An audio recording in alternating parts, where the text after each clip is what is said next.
Step into the ring.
Hello, everybody.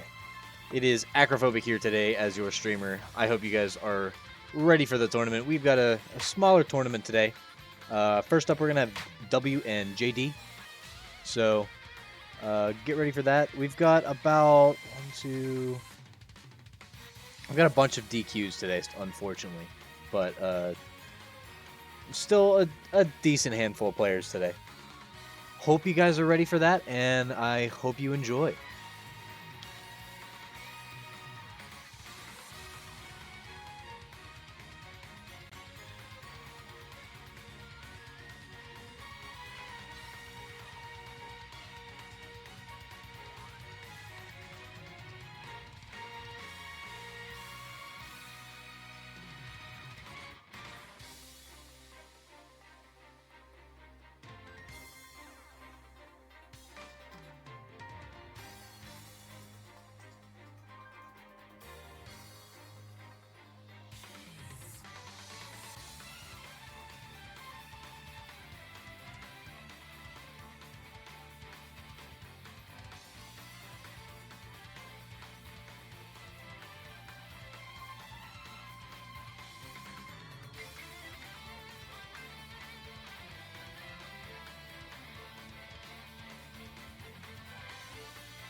Pikachu wins.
Lunar, hello.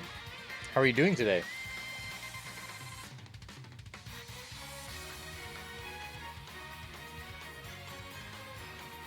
Are you there, Lunar? Can you hear me or no? Hello. How's it going? Oh, wait, you can hear me now? Yeah, we can hear you now. How's it going, dude? All right, cool. It's going. Disappointed because I've been waiting. I'm a big Metroid fan. I don't know how many people know that, and I just wanted something, and I literally need something about Prime 4. Like I saw your response to my tweet. Like just and I agree. I literally told my fiance, I was like, if I literally just got a hey, we're still working on it, I would have been fine. Like. Yeah, I agree with that. Not too many spoilers here today, just in case somebody hasn't seen it. But right now we've got Crispy and W up again.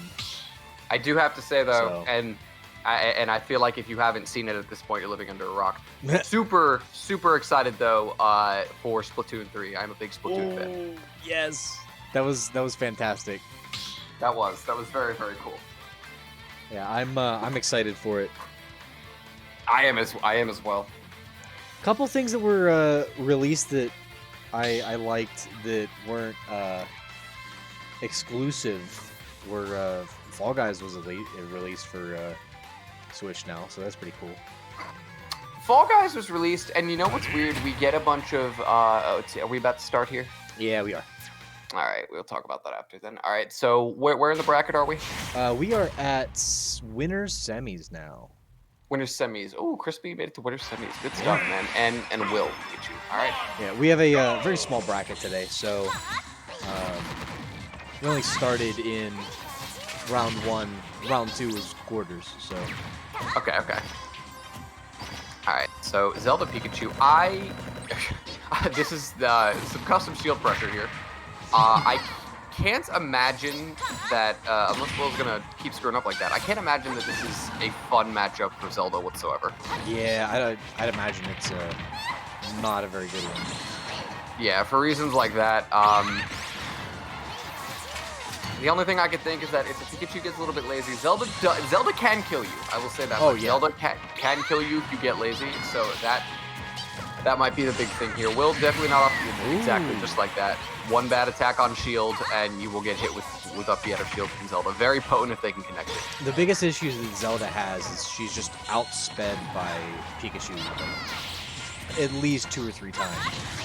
It's yes, outsped in terms of movement speed and in frame data. Yeah.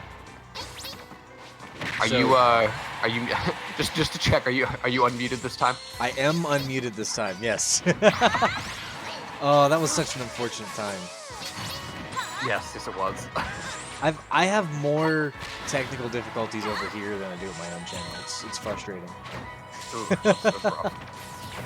But we got it going now. Crispy with the lead here, as we saw the stock earlier. Will not really able to do anything to close this stock out. It's kind of running into hitboxes. And an up throw will take it, but at 96%, Pika's a light, quite the light character. Some back air chains. Ooh, gets Din's Reflector, I think? Gets Din's Reflector out. No, that would be Nehru's. Din's is the fire move. Din's Fire, Nehru's Love, yes. That's yes. All those originating from Ocarina of Time. Yes, yes. Still references to that in here. Will kind of being a little reckless from what I'm seeing. I feel like trying to just kind of...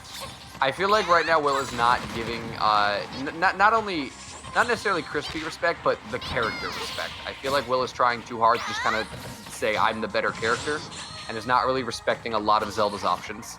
Yeah, just trying to outspeed really isn't always the best option.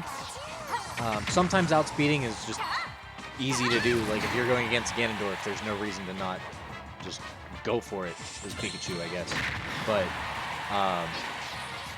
with Zelda's options, she definitely does have enough to be able to keep herself afloat. And commentator curse. Well, still a good 60% on Will here. Yeah, and Crispy's ledge trapping has actually been fairly good in this matchup so far. Yeah. Ooh, what great There it spacing is. there by Crispy. Wow. Great spacing to just narrowly avoid the get-up attack and get the forward smash. Yeah. I think Will needs to respect Zelda a little bit more. You definitely want to smother Zelda when you get the chance, but I don't necessarily even feel like Will was doing that. I feel like Will was just trying too hard to run at Zelda. Yeah. Zelda, and I will be the first to tell you, I think Zelda's a terrible character, but this game is balanced enough that, like, even with Ganon, like, if you're lazy, they will kill you. Oh, yeah. It's not like Melee where I can fight a random Ness online and literally autopilot and beat them with Marth because I'm just a better character.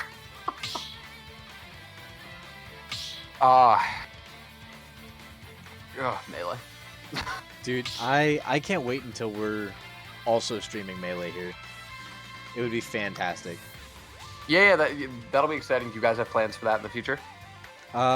We soon TM. Soon Okay. TM is what we'll say. Okay, all right, fair enough. Yeah, no, Melee's great, and it has great and it has good deck code. Oh yeah.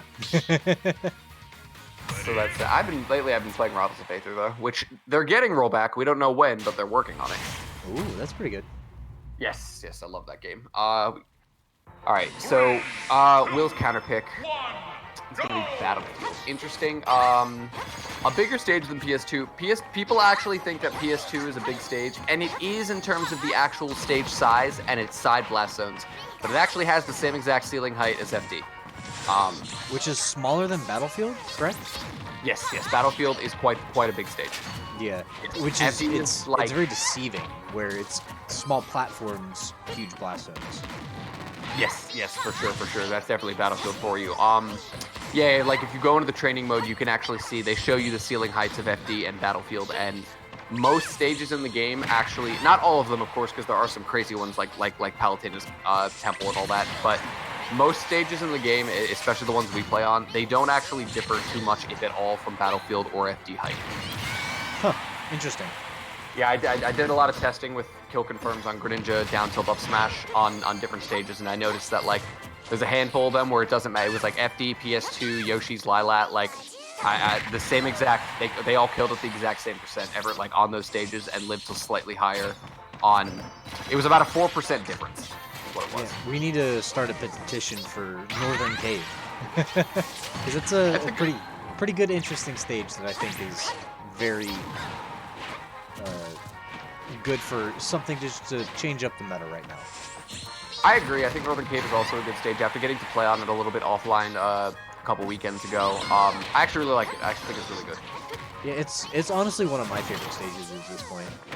I don't think it should, personally. I don't think it should replace Kalos. No, it shouldn't replace anything. I agree. I just would like to see it added. Yeah. Anyway, on the match we have been talking about, Crispy just kind of commanding this right now. Even moving along. Yeah, he took the first stock and now just took the second stock. Before Will could, and Will hitting a good combo there, trying to wall out Zelda, but Crispy really good with the recovery, knowing when to use the teleports, doing a good job at using Nara's Love as a get off me tool. Right now, though, as I said that, Will hasn't taken a hit of damage. Oh, but gets a strong hit back air. Jeez. Oh, read that up B to get a grab. It wasn't able to get the conversion, though. The pitiful spike that Zelda has. Yeah. But it's damage. Down throw, yeah, up throw's not going to kill yet, especially on here. This still could be anybody's game. If Will plays his cards right, he could still bring this back for him. No, absolutely. He's playing a top-tier character in Pikachu for sure. And Pikachu definitely has the tools to do this. But I'm not entirely sure that Will is going to be playing patient enough. Right now, seems to be doing it. Right now, it seems a little more conservative now, knows that it's last stock, knows that the game is within their grasp. This is their winner's bracket stock, potentially. He is one stock away from going to losers. So. Exactly, yes. So. And there's that stock. Caught by the Din's fire. Great zoning by Crispy, though. And good stuff to Crispy. What is that, winner's finals for Crispy? Yeah, that's winner's finals already for Crispy. Good stuff to Crispy. All right. So I assume we're probably going to go to losers matches now? I believe so.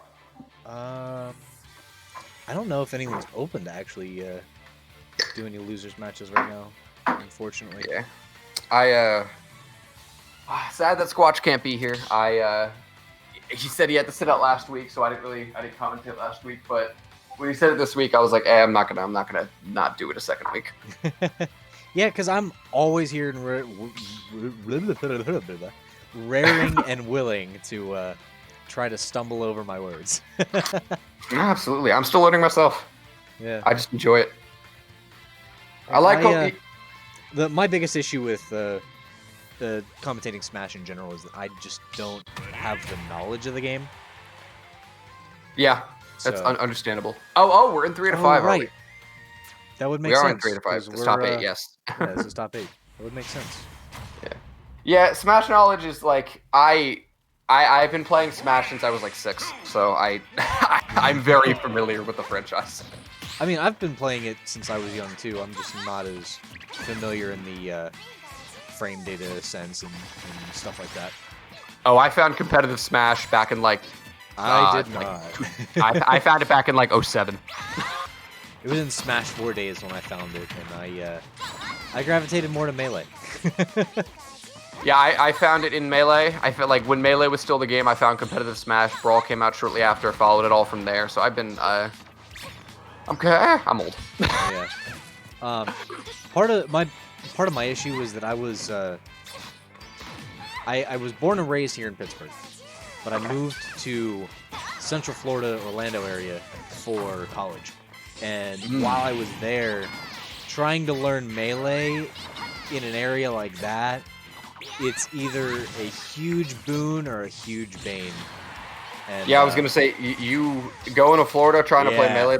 That's arguably one of the between that and SoCal, those are the top 2 strongest regions in the world for it. Yeah, regularly I would have $100 in pluck at my weeklies. So yeah, regularly. That sounds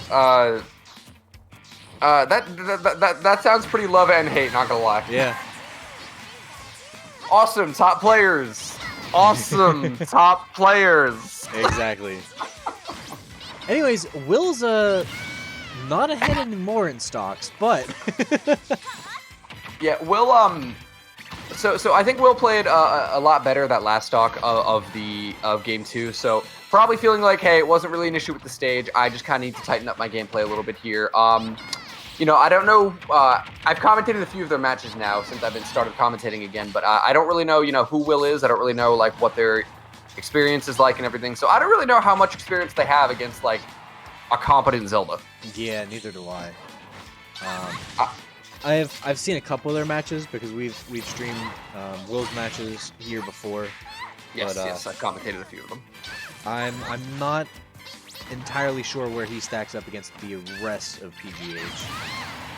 I am not sure either, because the one that I entered like 3 weeks ago, I played Perp, and I'm trying to remember who the heck knocked me out. I don't remember, but I know that like I didn't play any of like the people that I generally like see when I'm commentating. Yeah, we're getting a lot more people that don't normally show up to the local tournaments in person, which is really interesting. It's been a very cool experience to be able to have these online tournaments. It is cool, yeah, it is cool definitely to see some people that we don't usually see, because I know PK Mudkip, of course, like, is a Pittsburgh player, but I don't think, as to the best of my knowledge, PK Mudkip has never come out to an in-person Pittsburgh event, at least since I've been in Pittsburgh. Yeah. I really hope that some of these online exclusive players have been contemplating coming back into the in-person scene, because that would be really awesome to see how they stack up in person. It would be cool. I definitely am eagerly awaiting that. You know, it's funny actually. Coming back to Commentate Ultimate has actually made me miss the game because good up air. You're missing this game? What? Yeah, I know, right? But I still can't play it, so I'm just because wow. yeah. That was great, Will. Yeah, that was definitely good by Will there. We kind of didn't talk about the game too much, unfortunately, when Will does well. But congrats to Will for figuring out the adjustments that they needed to make to take Game 3. So not out of it yet, but is going to have to play on 2 of Crispy's counter picks here. And that's always the trouble. What was I going to say? I actually do miss the game. I just miss being able to compete in it offline again. I would rather play it in person, too. Yeah. It's unfortunate, but... Yeah, like, I was at a fest, and I, like... It's funny, because at the fest, and I think I was just in my own head still, I was, like, about the game. But then when I, like, went home and, like, the next day, I was like, yeah, I actually had fun. Yeah, like, once we beat this pandemic, I feel like Smash is going to thrive in Pittsburgh again. I hope so. We were... God, what was... Three River Rumble was, like... We were pushing at some days like 50-man locals. That's really good. I know, it was crazy. It was granted it was of course during like you know, like college and like the breaks had died down a little bit, but the fact that Pittsburgh was able to get like 40+ man locals like decently like pretty regularly, not all the time, but like regular enough. Yeah, like it's pretty impressive. It is. How large was Carnegie Clash? Those I don't were remember. What? Bi-monthlies or monthlies? I don't remember. They were monthlies. The Carnegie Clash was a monthly event. I think we had like 64+ at one of those. At least one of those, yeah. I'd have to go back and look at my Smash GG history here, but we'll get to that.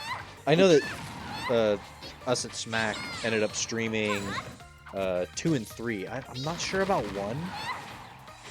But I don't think there was anything after 3 because the pandemic hit.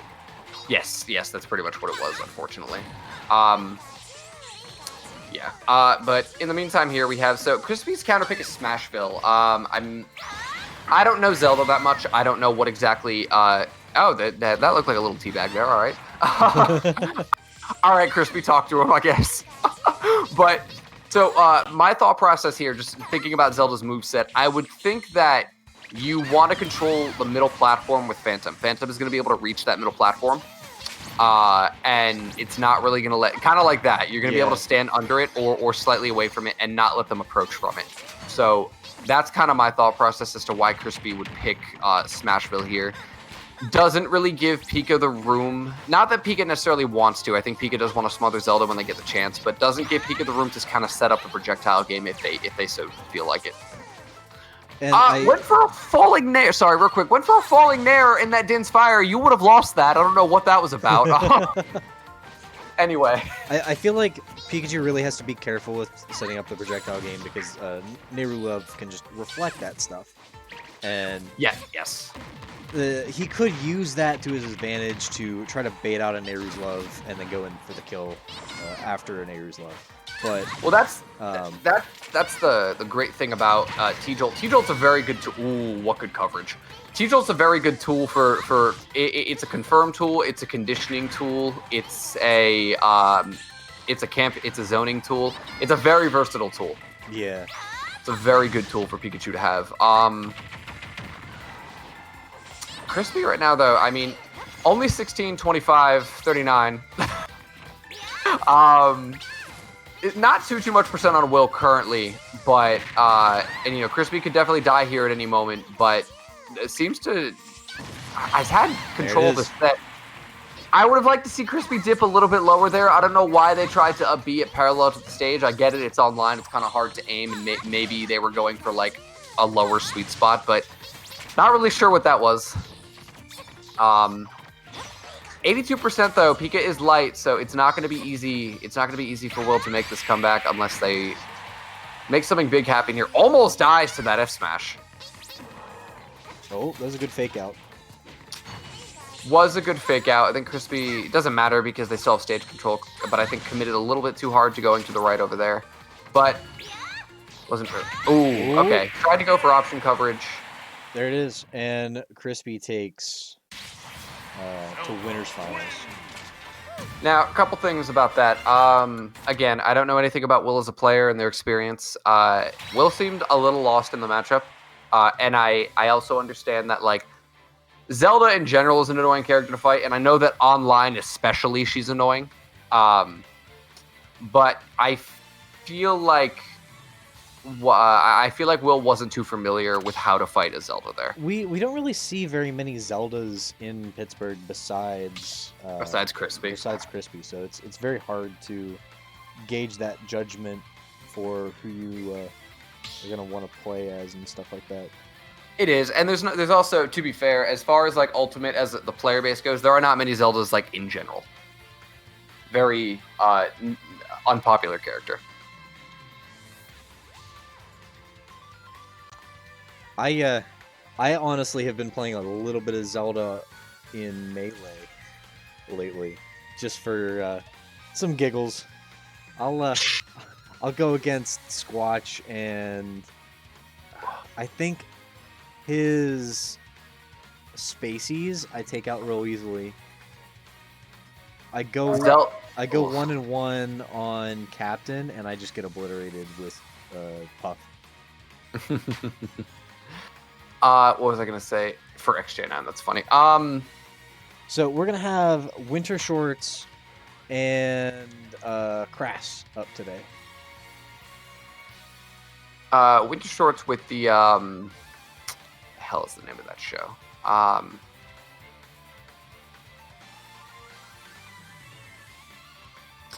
Looks like they're gonna be going to PS2 as well. Okay. He says for XJ9, what is that cartoon? I can't. Something Teenage Robot. Oh, My Life as a Teenage Robot. Yes. I completely forgot about that show until you mentioned it right now. Well, because I saw Winter Shorts come in and I read that, like, that's why I laughed. I said, I was like, 4XJ9. I was like, that's funny. Because I immediately made the connection. I was like, oh, wow. That's something I haven't heard in a long time. Yeah. I was going to say, Zelda in Melee is like, oh my god, I hate fighting Zeldas in Melee because... that foot, dude. It's like a knee, but forward and back.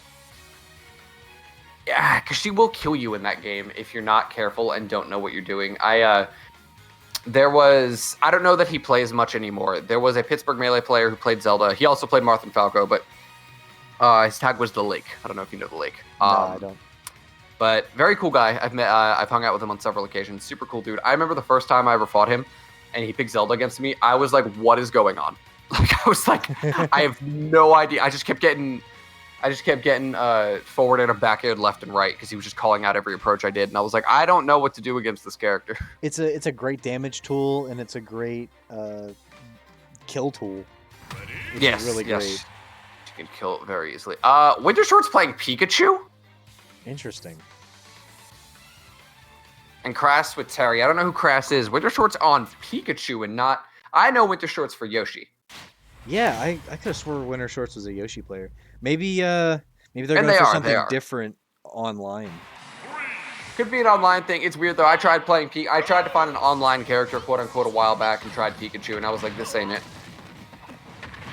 Oh, all right, loops. It's gonna back air. Winter Shorts is a very how do I put this?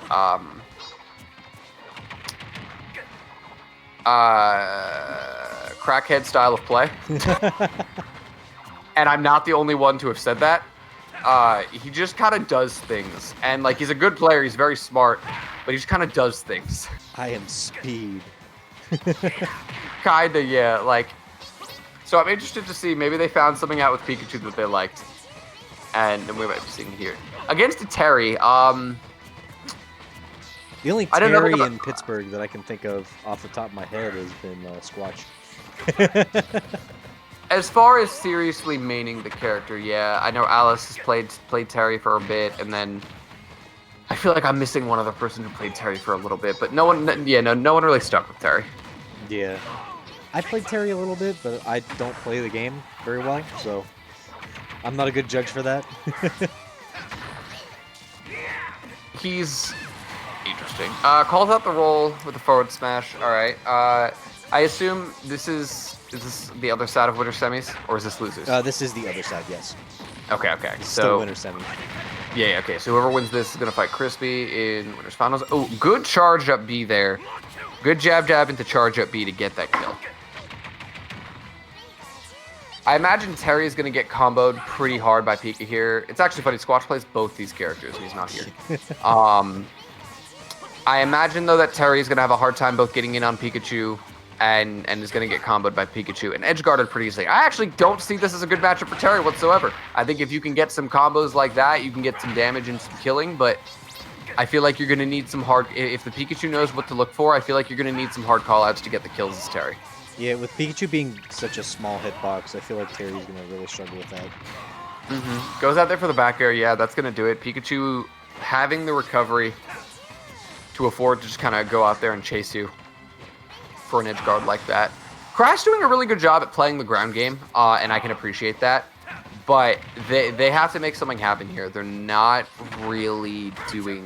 They're not really able to get in on Winter Shorts. They were able to take a stock, and they did get them at 99% sure, but they're not. They haven't really seemed to have gotten out of disadvantage since the first neutral exchange. We're back to neutral here, but gets up tilted, gets back aired. Winter Short's being very ambiguous with the back air. Yes, good power dunk. Very good power dunk for sure. Going to be conscious of the recovery. Yes, survive. Gets back to center. Good quick attack. Gets the cancel on the edge. Wasn't ready for it. So wasn't able to get like an up air or something from it. Good double jump baits. Terry just kind of sitting there in their shield. Not really sure what they're doing. Winter Shorts definitely has control of the flow of the game right now. No back air. Yeah. There it is. Yeah, so pretty, I don't want to say dominant, but I felt like Winter Shorts had that in control the entire time. Yeah, there were, I would say maybe like a couple seconds where Crass had the upper hand for a good bit, but it wasn't enough to really keep that lead.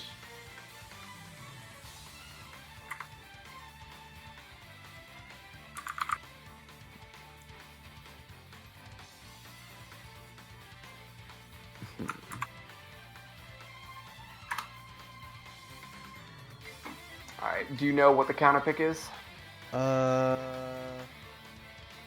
Looking like Smashville.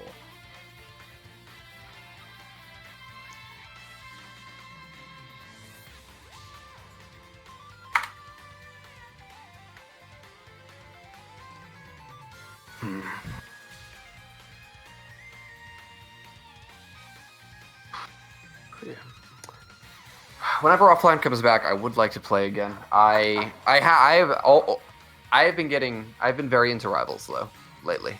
I attempted to play Rivals. I Love that game. It didn't have enough feedback for me. I felt like I was missing something. Its sound design needs a lot of work. That's my biggest critique of the game, is its sound design is very lacking. Graphically, some people dig the pixel art. That turned me off for a while. Once I got past all that, though, and I understood the game, I actually really like it now. I totally get what you mean, though, because when I first played it, I felt very similarly about it. Yeah, it's nothing to do with the pixel art for me. It doesn't have great sound design. It's got really fluid movement. Certain visual animations need to be a little bit better, in my opinion, too. It's hard. Well, now, I know now, but like it's hard to tell when you're in a tech situation in that game until you find out that almost everything's a tech situation. That's how that works. So Winter Shorts here switching to Palutena. I'm a little curious as to why. Yeah. But I don't know. Now I've met Holden, and very nice dude, so I don't think this is like a BM type thing, but I'm curious, just like you won pretty well with Pikachu, and now you lose the first stock as Palutena. I don't know if it was a stage thing or if they're just kind of maybe well no they are picking characters, they're not on random, but who knows? Maybe they're just trying to have fun. Maybe they're not really trying to play serious, or trying to pick up new characters. Never really know. Good parry. Wasn't able to get anything off of it, though. I don't remember if Winter Shorts has played Palu in the past year. I have only really ever seen Winter Shorts play Yoshi, so I don't know about any of their secondaries. Evens it up without taking too much damage. Even game again. Gets a back air.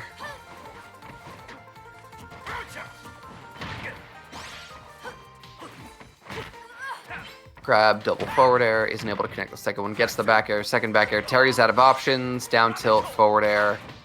I thought they should have just gone for a dash attack or another down tilt there, but instead they opted to go for exploding flame. I believe they wanted the close version, and they got the far version though. Yeah. How does that work on the getting the distance for that? So, do you know the difference between inputting a Samus super missile and a normal missile? Yes. So it's like a smash almost. Yes, it's the exact same thing. If you want the farther one, you do it like a smash, and if you want the closer one, you do it like a tilt. Okay, that makes sense. Yeah, no, it's exactly the same as this as how Samus's missiles work. Oh, I hate to see that too. Yeah, I feel like they definitely want the close one there. Lost the first stock, but was able to bring it back relatively easily. Gets the back air. Terry does still have a jump. Goes for an air dodge. Wasn't able to close it out. That should have been it for Terry there. But gets I'm going to call that a Hail Mary Burning Knuckle to get the kill.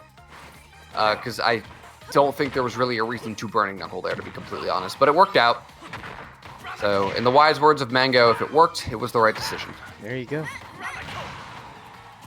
It's still anybody's game. It's so close. No, Crass it is. has the upper hand right now because he had this. Well, I'm Now, not well, gonna talk. Okay, that should be it. I don't think there's anything that Crass can do here. Commentator's curse. Well, what I was gonna say is that they got knocked off stage and didn't get to use it, but they were about to get the go meter. Yeah. So I wasn't gonna count them out yet, but a good edge guard, making them exhaust all the resources by Winter Shorts there, so able to close out game 2, and let's see, will it be a 3-0, or will Crass be able to take a game, 2 games, or bring it all the way back?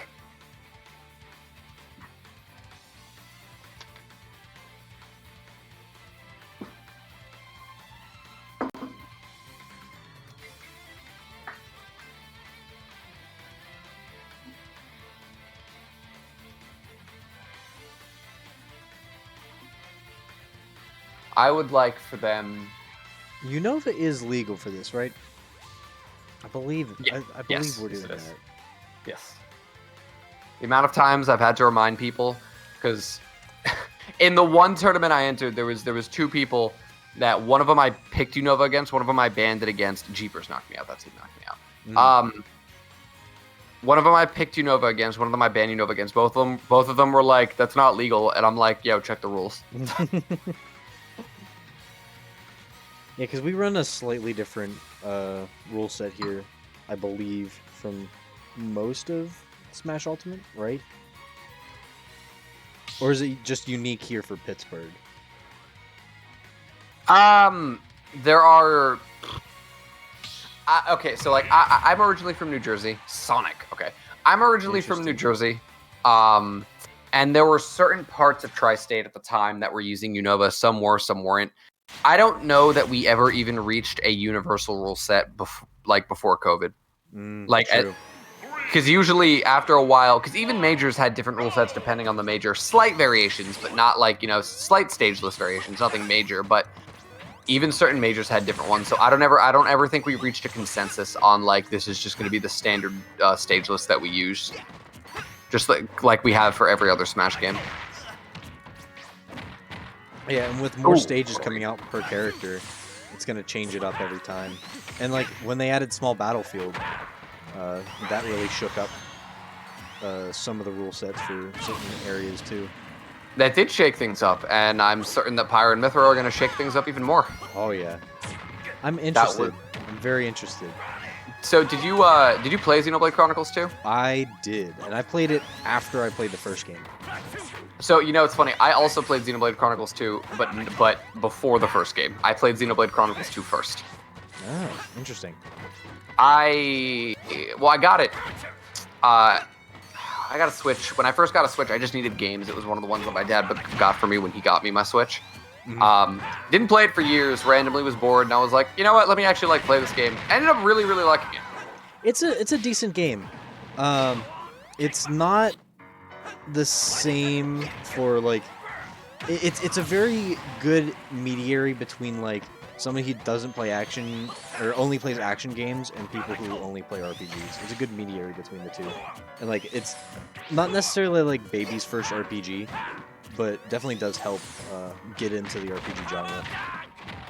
See, I enjoyed God, this Sonic pick not working out here. I'll talk about that I'll get back to that in a second, but the Sonic pick not really doing anything for Winter Shorts here. I'm not really sure why they're switching these characters so much. I mean, they're not playing bad, and as I say this, it looks like they're about to take the stock. Using the speed of Sonic well, got a couple back airs, going for another one. It's up tilted. Terry has the go meter now, so it's going to take a second. Up air, taking it 41%. I mean, not impossible here. Not impossible. Still anybody's game again. You love to see these closer matches because it makes things a lot better for viewing at least. I agree, as opposed to total washes, but already took the lead, and up until that little forward or dash attack combo there, it didn't get hit that entire time. It took the lead back. Gets up tilted, couldn't tell if that was up tilt or spot dodge attack because they look exactly the same. A good hit from Terry is definitely going to kill Sonic here. Sonic definitely not heavy. Meter. You gotta be careful. Fell out of spin dash. Interesting. Playing with fire there. Oh. Good bait. Oh. That's game. There it is. Yeah, all right. And that is going to be... That's going to be a 3-0 for Winter Shorts. Looks like we're going to be moving to Winners Finals now. Interesting. Okay.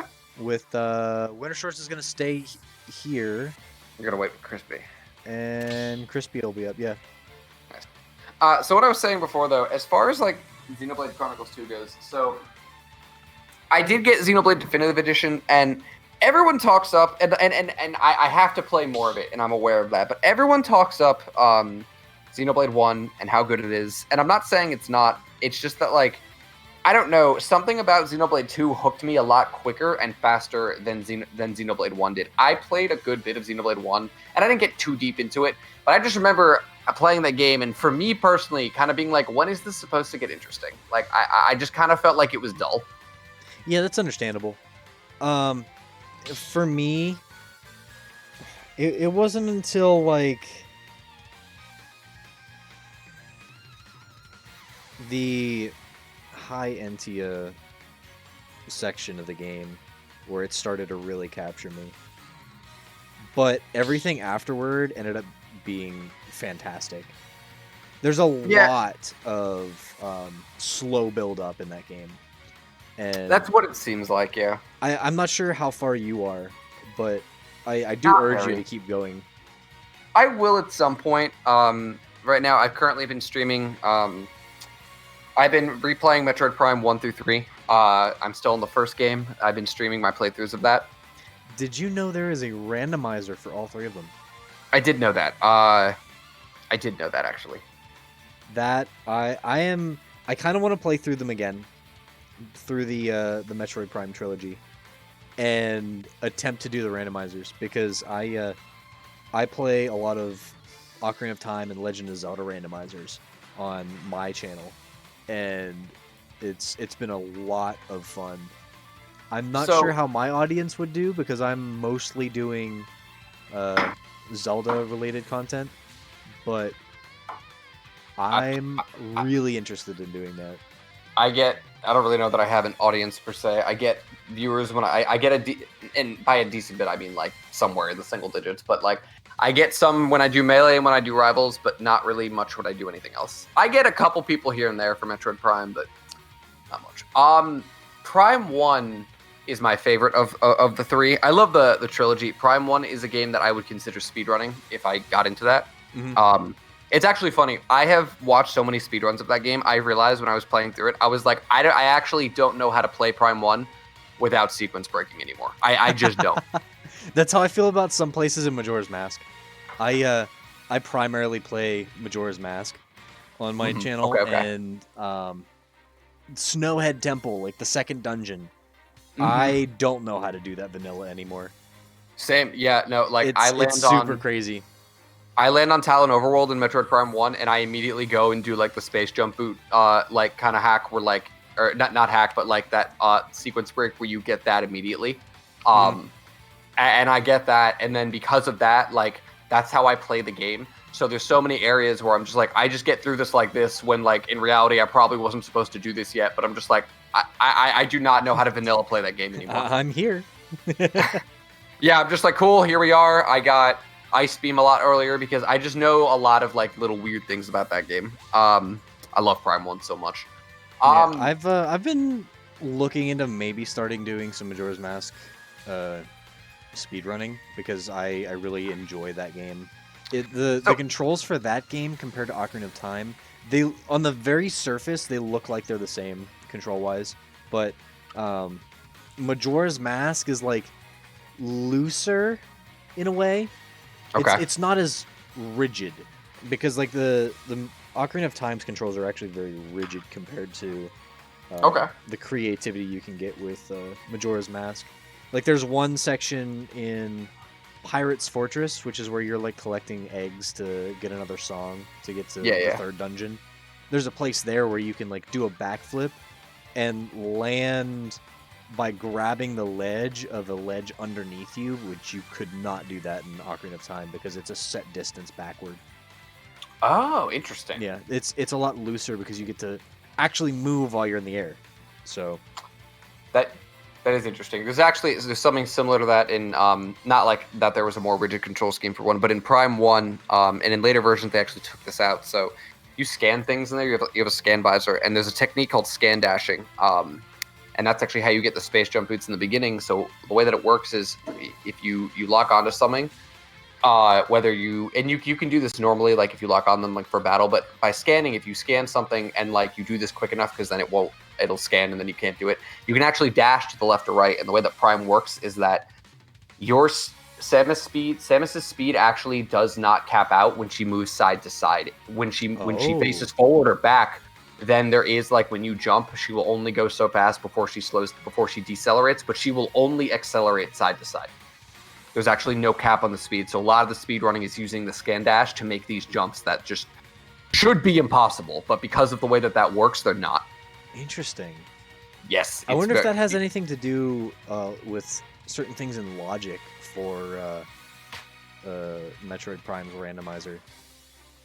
Now, I'm actually curious. I actually don't know how in a game like that. I understand how a randomizer works in like Pokemon, but I don't understand how a randomizer would work in a game like Metroid or Zelda. So in Zelda, there is a set requirement for how you can get to certain chests and other items, which we call checks in that game.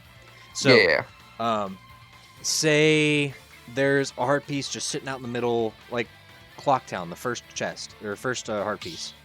There's that requires nothing, and then there's other stuff that require maybe you need the bow and hook shot and Deku mask or something like that. So those all are part of the requirements, and there's a complex logic basically to be able to do that, which is pretty interesting. So the items get randomized as to when you get them, essentially? Yes. Yeah. Interesting. Okay. But now we've got a princess and a goddess up against each other. So we do. We do on Pokemon Stadium 2. Yeah, PS2, as always. Winter Shorts going with the Palutena here. Definitely a higher tier character than Zelda. Yes, for sure. I am gonna have to ask you to hold it down real quick. I really need to use the bathroom. All right, that's fine. I'll be right back. So, Crispy really having stage control here today.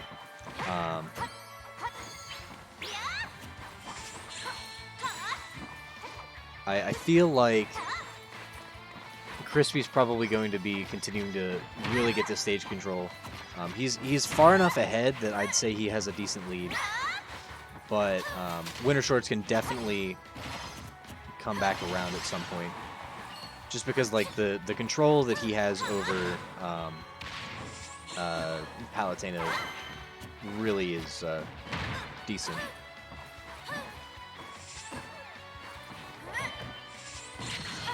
Crispy coming in with a Aurora's Wind to space himself a little bit better.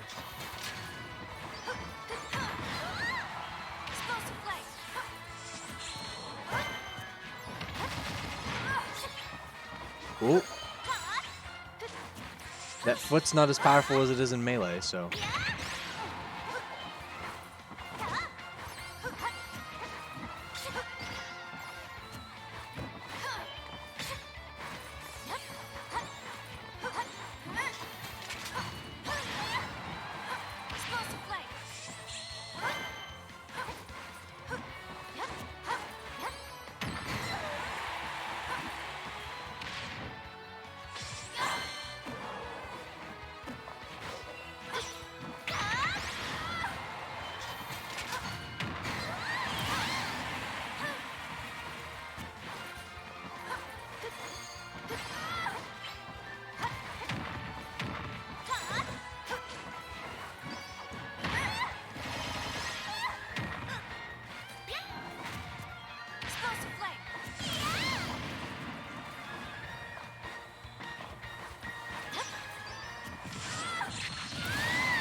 Okay, I'm back. Welcome back, Drew.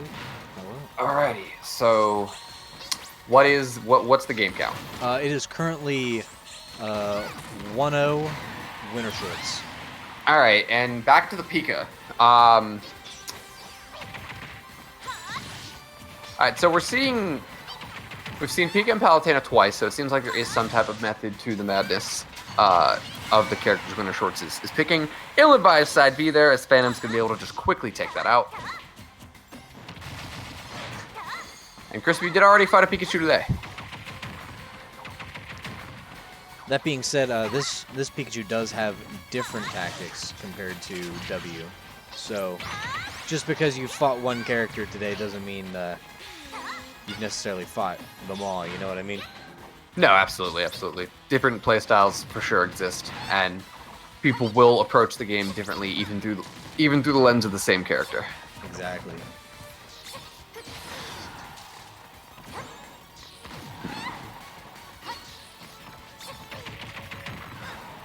Still neck and neck here. Yeah, still a pretty close game. High percent on both of them. Interesting side B off stage. Crispy just standing his ground. Somehow getting footing onto the stage after that too. I know, yeah, that was strange. Oh, one of the edge cancels didn't get it. Is going to eat a Pika dash attack and die off the top for it. Yeah, ooh, indeed.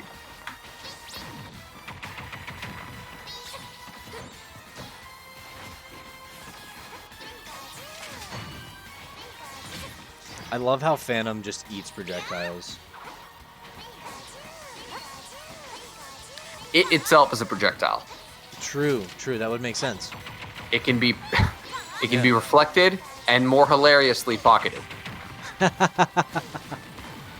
Oh, that is pretty funny. Yes, it's really funny to see that stuff get pocketed. It's like, okay, this is mine now. I'm just gonna shove this giant suit of armor in my pocket here. Going real aggressive for that edge guard there is winner shorts, but to no avail. Is able to get stage control back too, so Crispy not able to take advantage of the opening that they were given. Ooh, good landing fair there to get some damage. Could have taken advantage of the hit lag on the Phantom. Not really sure why winner shorts went for a back air out of shield on the Phantom.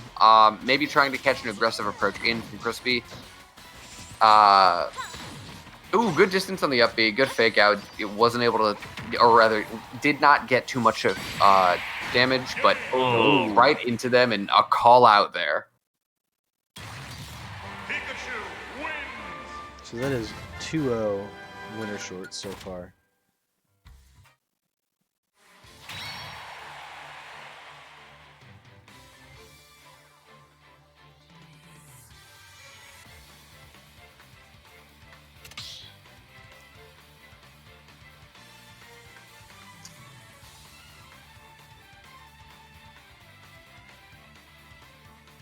Rivers tweets out, "You know what, Rex? This is what you deserve after you did that to Nia." I think it's a good plan that they didn't use Rex. I think I agree. Pyra and Mithra are all that was needed for that character. So I agree for a couple reasons. Number one, if they went with Rex, then Smash Twitter would have went into a frenzy because everyone and their mother would have been like, me costumes don't deconfirm characters anymore. And Sakura even made the statement that it was too late to add Rex, which I thought was really strange because here now we have Pyra and Mithra. It was too late at the time, I guess, but regardless, I agree. I think that Pyra and Mithra are definitely good additions. Especially being that they're essentially going to be a stance change character, being that there's two of them. So you get more potential out of that character over someone like Morag would have been cool, Nia would have been cool, but you definitely get the most potential out of Pyra and Mithra for sure. Yeah, I definitely would have been in the Morag camp. Morag would have been sick. Morag would have been so sick. One of the most powerful people in that game. Yes. Oh my God. Yes. When you finally get Morag on your team, I remember I was like, "Yo, really?" Favorite character in that game, hands down. Yes, Morag is very cool.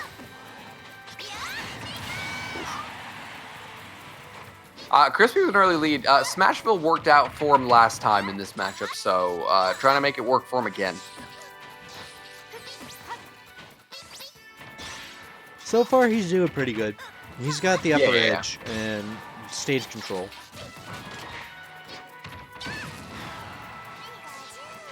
I just shouldn't commentate. I say something and the opposite happens every time. Commentator's curse. Yeah. The curse is real. Say psych right now. Ooh, good interception. Not enough to kill, but almost. Pika quite the light boy. And that is, in fact, a boy Pika. You know by the tail. I think there's only one female Pikachu. There are two. There's two, okay. Because I know there is Pika Libre. Pika Libre, and then the one with the like winter hat. Oh yeah, that's right. You don't see that one very often. No, you do not. But there are two female Pikachu, which is a nice addition. Oh, Crispy trying to go down there and end it, but wisely retreats in time to and up B's back to ledge. Gets a forward tilt and 3 stocks to 1. All right. This is looking like it's gonna be Crispy's game. But are we gonna see like a reverse here? We might. Up air at the percent that Crispy was at, definitely knew that stock was going soon, but a full stock lead and then some. So we'll see what Crispy's able to do here. Interesting. Winter Shorts opting to play the projectile game. Opting to just kind of throw T-jolts like that. You get T-jolt grab. That's a confirm. And see, this is what I was talking about before. This is kind of what Will wasn't doing. I definitely think that Winter Shorts is picking his spots better and is doing a more effective job at being on top of Zelda and punishing them when they get the openings. Because not making it easy for Crispy to get back in here. 59% to a 96%. We could absolutely see Pikachu take the stock here. Slightly misspaces the F smash. Definitely could have gotten them. Up B's in place. Not good enough to get any, not even any damage there. Dash attack. Don't think that Zelda has an effective out of shield punish for a Pika dash attack on shield. Good early up B to avoid the edge guard, and we're back to neutral.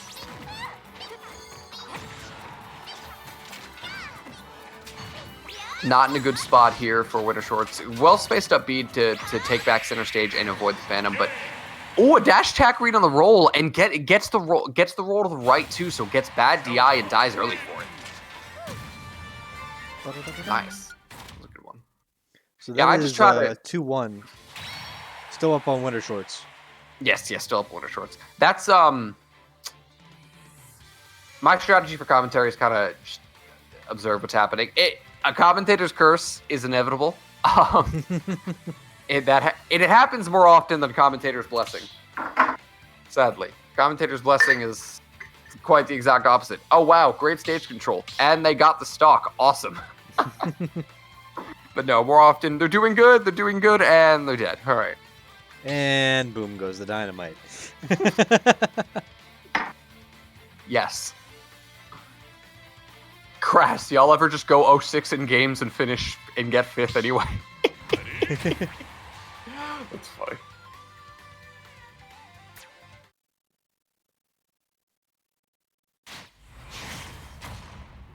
Alright. Let's see where Winter Shorts is going to take. Oof, FD, good pick. Alright, I will be right back. I gotta run out for a second. I'll be like a minute or two. All right, I'll just run this like an auctioneer. Let's go. And Pikachu's off stage. And no, I'm not going to do that. All right. So FD game here, Zelda Pikachu. Crispy able to take game 2 pretty commandingly. And an unfortunate miss there on the up B. Probably trying to go low than high and miss the high angle. So it doesn't get ledge. And early SD gonna take the first stock of Winter Shorts there.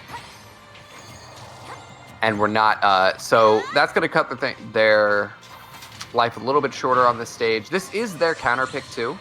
And Crispy is going to have to play the next game as well if they win this still on the Pika counter pick on game 5. But Crispy doing his best to take advantage of the lead that they were given off of that SD. Winter Shorts not making it easy for Crispy, but ooh, maybe could have gotten a grab there if they didn't shield. But it is hard to react to things online, so it makes sense. Narrowly avoiding a lot of Pikachu's moves. Not sure if that's on purpose or if Winter Shorts is misspacing or Crispy's just getting lucky, or a combination of all three.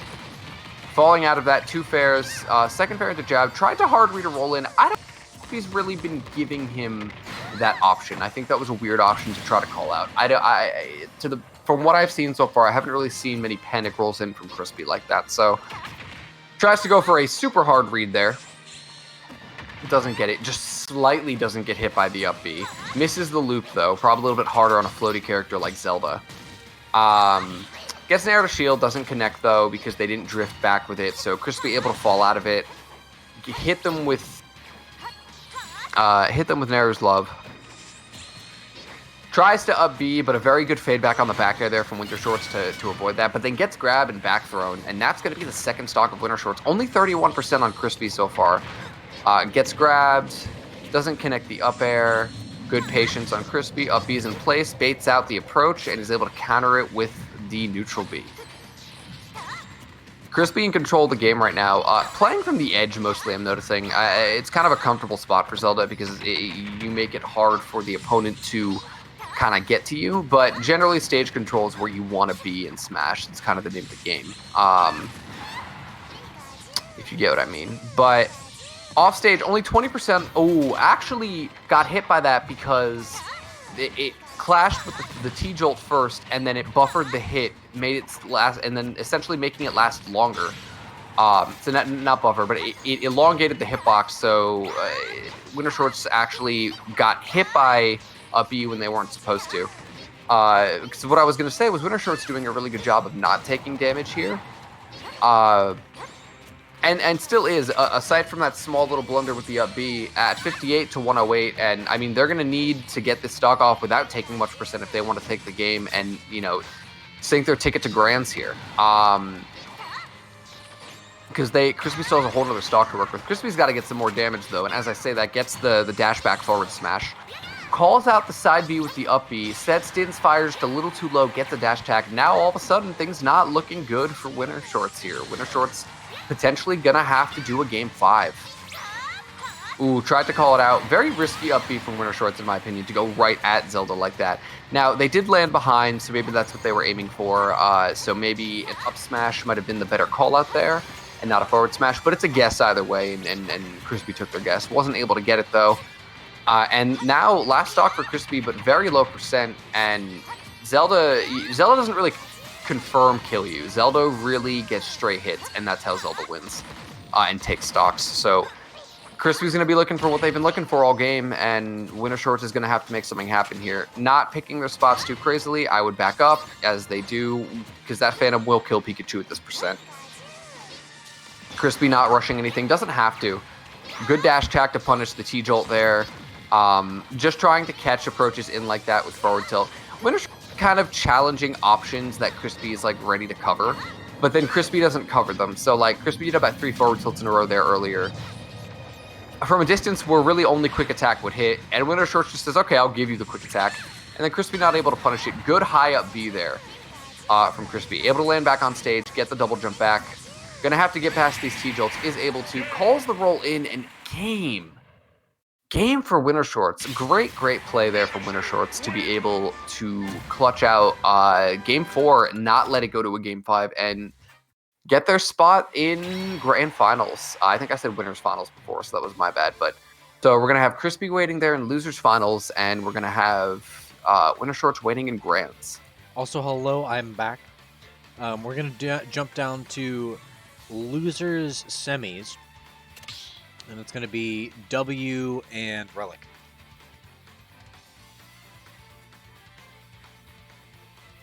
W and Relic, okay.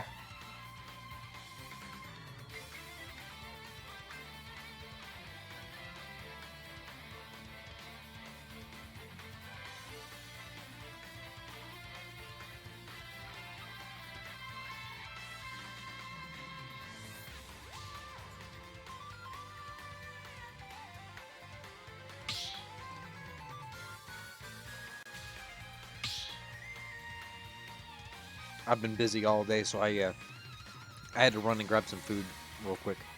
Made myself a small little ham sandwich. Sometimes that's all you need.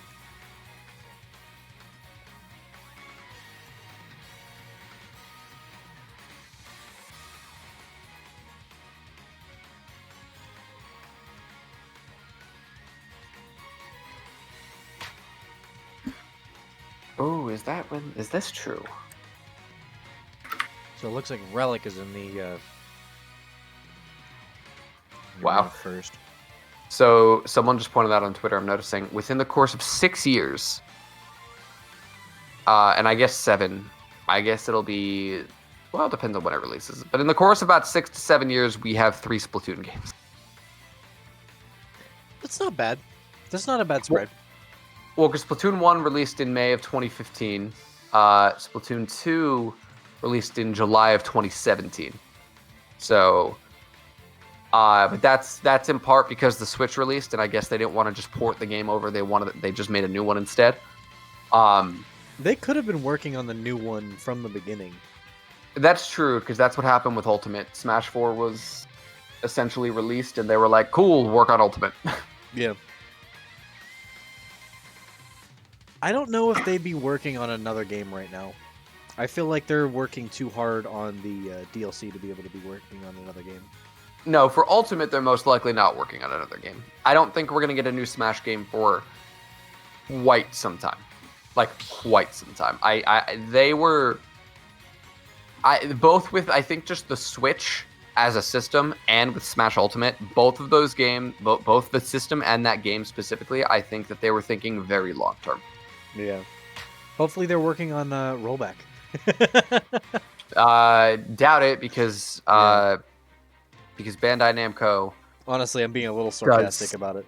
But No, I know, but I'm just stating that Bandai Namco makes the netcode for what is it, Tekken, which did get a lot of improvements, I've heard. They also made it for Dragon Ball FighterZ, which is, and they've made it for Ultimate, which is double. So. All right, so we're gonna have Relic rocking the tag a Wi-Fi Rob, and Will a Pikachu. So now I do know Relic. I've played with Relic before. Relic's very good. Relic definitely, unlike myself, has definitely been on the grind during COVID. And I have to expect that they've leveled up a good bit. Will right there with a really good peek confirm though. This matchup not that fun for Rob. That much I do know though. So I don't know how much experience Will is going to have against Rob, or if they've ever even played Relic before. But I can speak to Relic and how they play a little bit. So we'll see how Will is able to deal with this. So far, kind of looking like they have a grip on the matchup, knowing just not to get too near Rob, knowing that they have better frame data in most areas, not every area. Rob down tilt comes to mind. That's side B. Rob's side B, man. Rob's side B is good, catches everything, and we either got a disconnect. Okay, just a lag spike. Was hoping we didn't get kicked from viewing, because that can happen sometimes. Yeah. But so we get a forward smash. And yes, Rob's side B, as you said before, very, very good move. Kills, you can combo into it. It was a good call out as we saw there. Did he just taunt? No. So what Rob did was go for gyro without realizing that gyro was still active and in play. Okay. That is what the animation looks like when Rob goes for gyro while gyro is still in play. New Smash 2030. If we're lucky. I just want them to fix like the C-stick buffer. Yeah. And if they could, which this is actually more indicative of the hardware of the Switch actually than it is the game of Ultimate. I learned over the years, but maybe just if they could shave another frame or two off just the input delay, like please. Yeah. One of my biggest issues with playing with a GameCube controller in this game is that you don't get enough. There's too much travel to hit the actual button in L&R with the GameCube controller. And that, yes, for sure, because those are analog triggers, and Nintendo hasn't made analog games for a long time. I miss my text way too much. And again, that's mostly my fault. That's not the game, but it doesn't help that I use the GameCube controller. I have been trying to move away from the GameCube controller for quite some time. It's hard. It's hard because it's just so natural. It is. That's actually why. So like I don't, and I did this on purpose. I don't play Rivals on a GameCube controller. I did not want to. Okay. I tried getting my GameCube controller to work, but I couldn't. That too, the hassle. So what happened with me is that I did go through the trouble of setting it up, and like Alex Cake Assault had to help me because it wasn't working, and I appreciated his help a lot. And then my operating system like deleted itself. Oh. So yeah, so I had to reinstall Windows 10, and so all of my stuff was gone. So when I got it the second time, I was like, I'm literally just going to play this on a different controller. So I played on the Xbox 360 controller. I might play on my PS4 controller if that's the case. You can. My only issue with the PS4 controller is its analog stick placement. Other than that, I mean, you can. There are people that prefer. Do it. I prefer the symmetrical design. If you can, if playing a platform fighter on the symmetrical design is comfortable for you, I encourage you to do it then, because it's really awkward for me and a lot of people. Yeah. Mostly the reason why I prefer that design for controllers is I played Final Fantasy XIV, the MMO. Okay. And I played on a controller. And okay. The way that game works is that you either hold the L or R triggers to select what type of move you want, and all of your face buttons, like including your D-pad, are moves to be selected from. Okay, that makes sense. Yes. Yeah. So like I'm using one thumb to move two sticks sometimes, and then. Jeez. Yeah, it's a lot of fun. I used to raid at a top level, but unfortunately my raiding group ended up falling apart, and we didn't continue the most recent tier. But rip. Yeah. Well, I mean, if you can, I definitely recommend it. I have a Mayflash adapter that lets me use other controllers on my Switch. I've actually been experimenting using that same 360 controller for Ultimate. Huh. It's interesting. I would just go to the Pro controller, except for the fact of I don't know if you know about like the input issues that happen at large events with Pro controllers. No, I don't. There's just a lot of wireless interference, so like a lot of times Pro controllers end up playing like even when offline super delayed. So like that's why.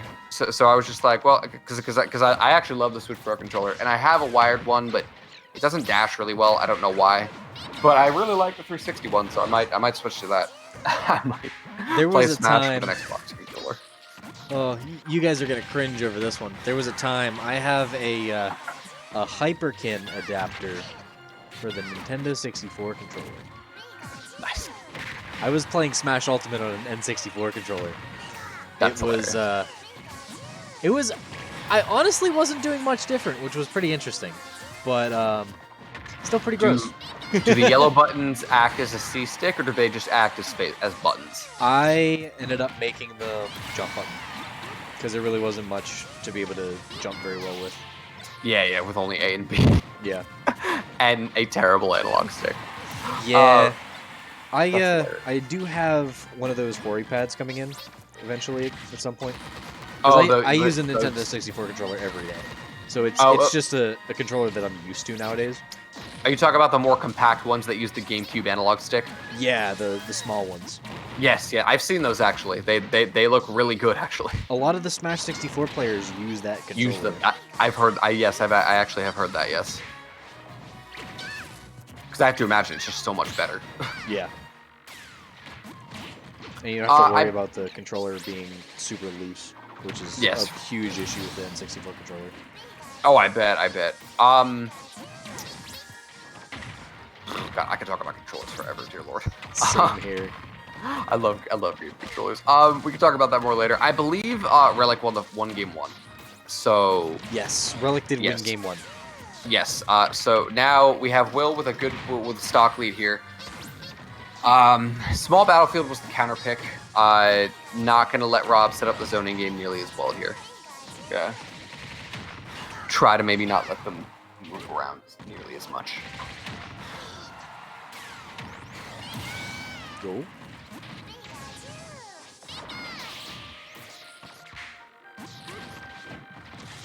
Still anybody's game. Definitely still anybody's game.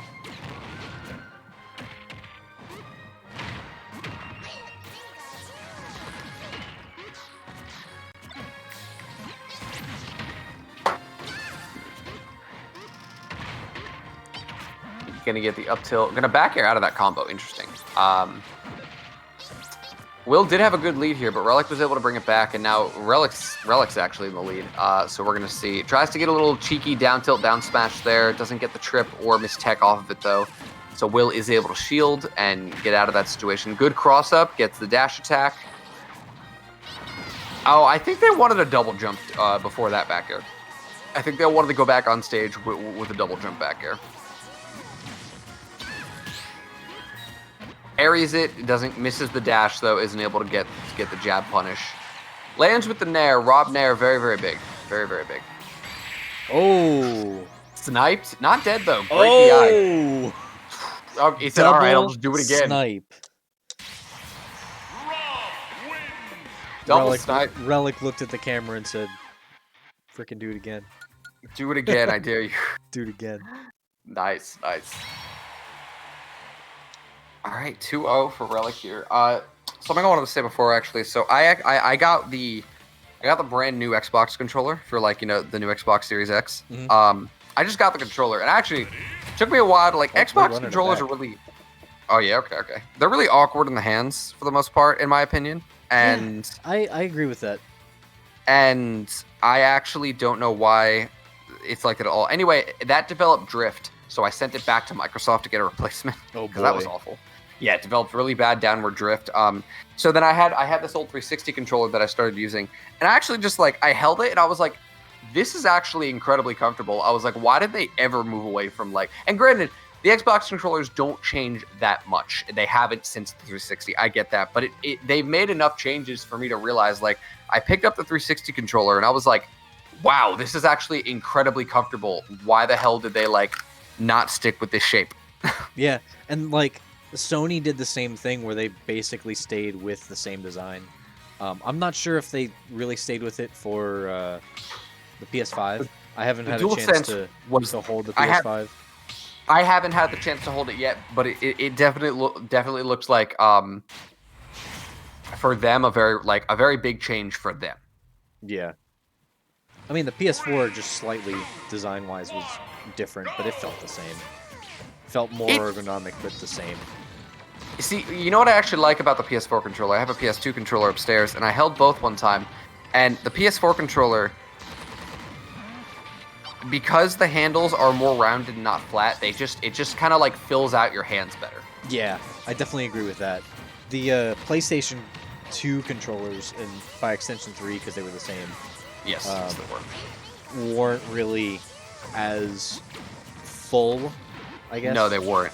Yeah. Which was very awkward. But the one thing that I did like about the PS2 controllers is that their face buttons were pressure sensitive.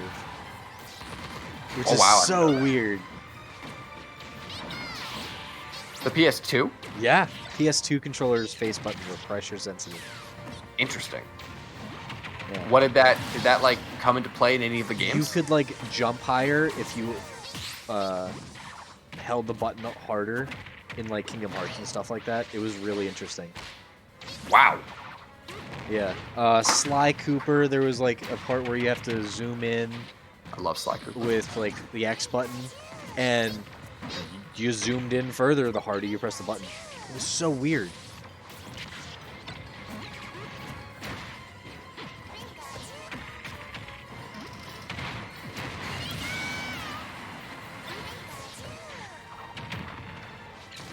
So, match is going relatively as I would expect, these two, because they seem to be about the same level.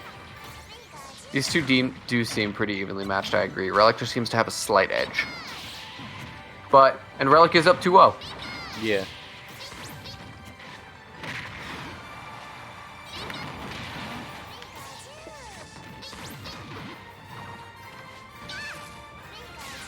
Interesting counter pick to go to Lilat. A lot of people usually don't like Lilat, myself included. So interesting to me that Will would choose to go to Lilat. Yeah. Maybe they like it, though. I'm not the biggest fan of Lilat either.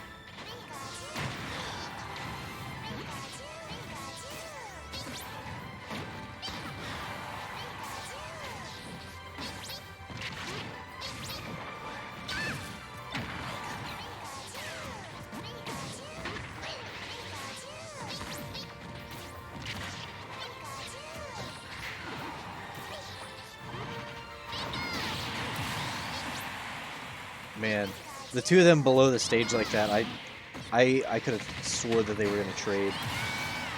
It did look like it, but Thunder ended up beating it out. Yeah. But then Relic able to quickly get a side B there to close that out. Ooh, back air's a little bit too early there and gets caught by the laser because of it. Relic's been able to clutch out everything even when they were down before, so we'll see if they're able to take this game and not let the set go on any longer. At what point in the bracket are we with these two? We were at losers semifinals, and okay, Relic okay. is up 2-0. So whoever wins this will go to play Crispy. Okay. Yeah. Ooh, Spike into Pikachu themselves. So that's gonna take that.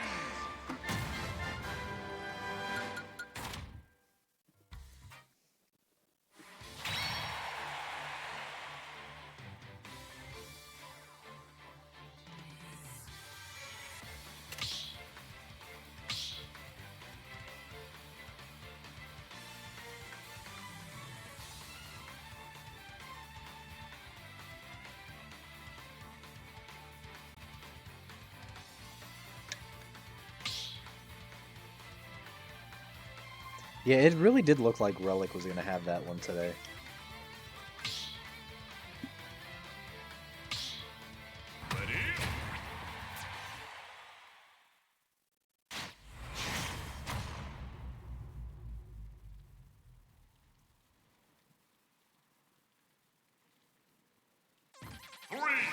Oh, we are in Talos. Interesting. Interesting pick, yeah. Relic's counter pick. Rob's like Kalos because Kalos is a really big stage, so it's really hard to kill Rob because Rob's a heavy character. So it gives them. It's not only is it big blast zones, it's also a big stage in general. And that because he's heavy is really going to help. That makes a lot of sense.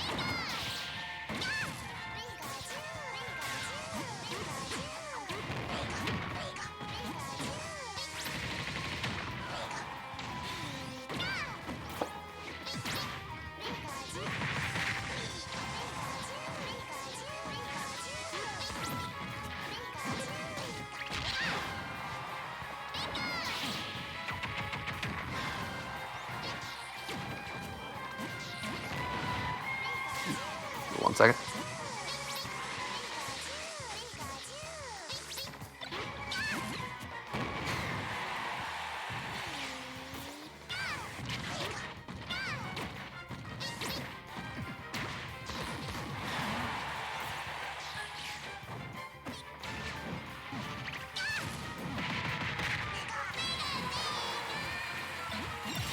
And they are really neck and neck.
Okay, and back.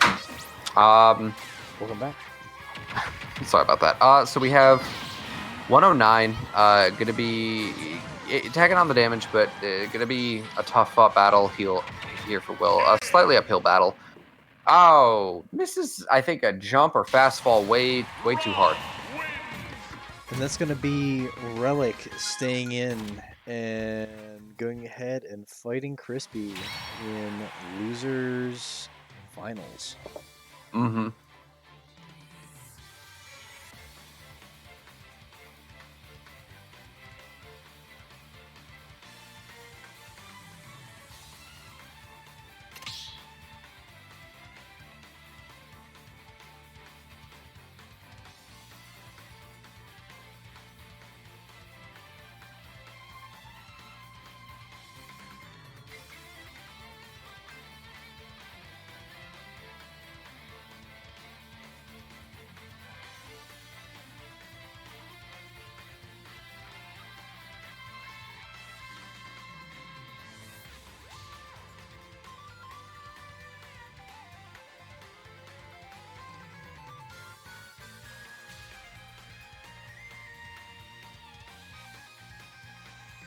I think the players are catching up in Smash GG.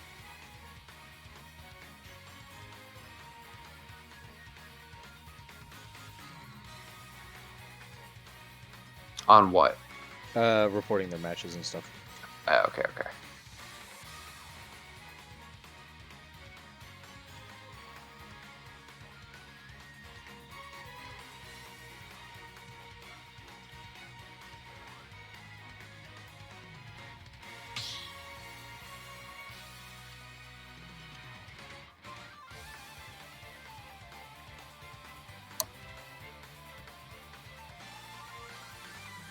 Luna, are you able to see chat? For the stream? Yes. I don't have it up, but I can. Why? What's going on? KAO is asking how you are. How are you doing? What's up? What's up, KO? I'm doing good. I'm doing good. I appreciate you asking. Just trugging along through quarantine and COVID like we all are. Ain't that the truth? But, yeah. Trying to find something to occupy my time. Yeah, that's what streaming's been mostly for me. I've been streaming a lot lately.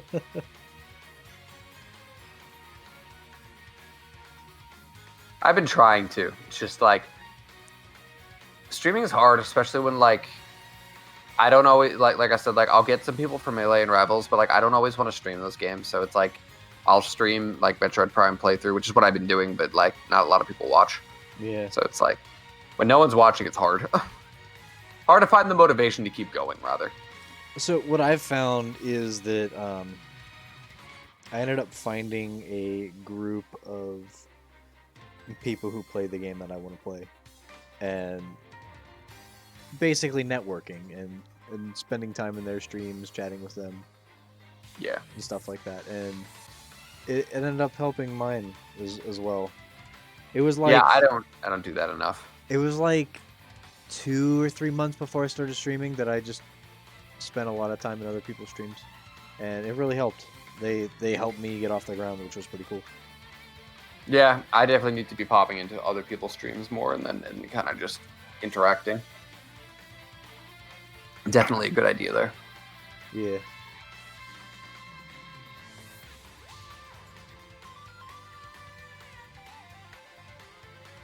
So more about the Direct today. Mario Golf Super Rush. Yeah, I was a little confused by that.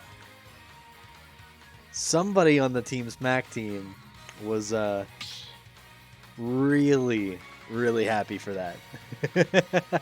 For Mario Golf. Oh wow. Yeah. What is it, like the second Mario Golf game? If you guys don't know him, Debit, aka Steve, he's a real big Mario sports fan, and I did know Debit liked Superstar Baseball because he played with He played at SmashCon. I don't know if he's listening, but he played with this tri-state player. I believe his name is pronounced Dila, and he tweets. And that dude, I follow him on Twitter. He tweets about Superstar Baseball all the freaking time. And I know that Debit also is was a big fan of that game and played that with him. Yeah, I'm a bigger fan of Strikers, the soccer game. You mean the Arena Brawler? Yeah. I really want them to bring that back. Could you imagine? They would not they would not do that anymore, which is so sad. No, they probably wouldn't, Not but a it's chance. funny. Anytime someone says Mario Strikers and says, "Oh, you mean like the soccer game?" I'm like, "You mean the fighting game?" Yeah. You mean the Oh my I'm gosh. going to literally body check you into an electric fence the game. The sounds that the Koopas make when they hit that fence is so mortifying. Oh my god, I know. Everyone has like this scream and they just get electrocuted. I remember playing that as a kid. I was like, "What is this?" Yeah. They're like in this super like underground like soccer stadium, just like with an electric fence. I remember thinking like, what type of like underground like super secretive like games of soccer are they involved in? One day we'll have it again. One day. One day, whenever we get a GameCube Virtual Console, which will probably be when we're dead. Before we get an N64. I don't know, man. Funnily enough, the N64 is notoriously difficult to emulate. It Why is actually does not emulate as well as the GameCube and the Wii, which is really interesting. The hardware was just really odd, and it made it hard to emulate. Not sure if it was intentional on their part, but knowing them, probably. Nintendo likes to be their own brand of special. Yeah. Hey, we're gonna make it so that there is no universal charger for our 3DS or our Wii U pad. You have to get our specific charging connector. Okay. Thank God they went Nintendo. USB-C in the Switch. Dear God. it's so much better. It is. It definitely is. All right. So Relic Crispy, even game here. Do you by any chance know who knocked Relic into losers? I can check. I believe it was Crispy. I had It a was feeling Crispy. it was Crispy. All right. So there's a rematch then. Yeah. So Crispy knocked him out in the 2 out of 3s. So now we're gonna get a best of 5 to work with here, and Relic taking an early lead, 118% on their first stock still. Crispy 25% on their second stock, and Relic right now doesn't have to approach.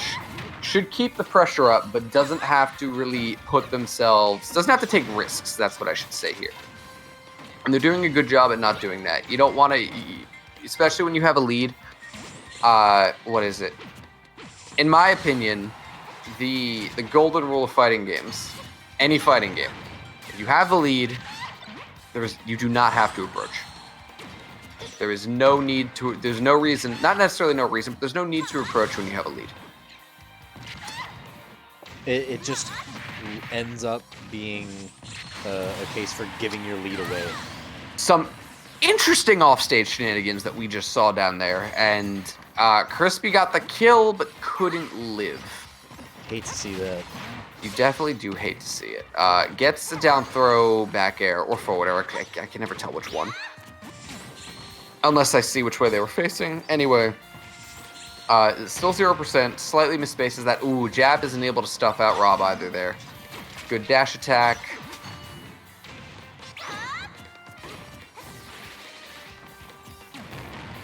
Grab misses. Zelda still having a very bad grab. Ooh, great reflector. Jeez. So I've noticed it's honestly very hard to use Phantom effectively. You have to think like 4 steps ahead of where you want to actually put it. As far as neutral goes, I agree. I think it's decent on ledge trapping, but other than that, there isn't I agree, there isn't a great spot to place it. So just be able to take that second stock of relics there, but at 99%, we will see what they're able to do here. Ooh. Bad up B and gets hit by the forward smash because of it. So that is Rob up 1-0.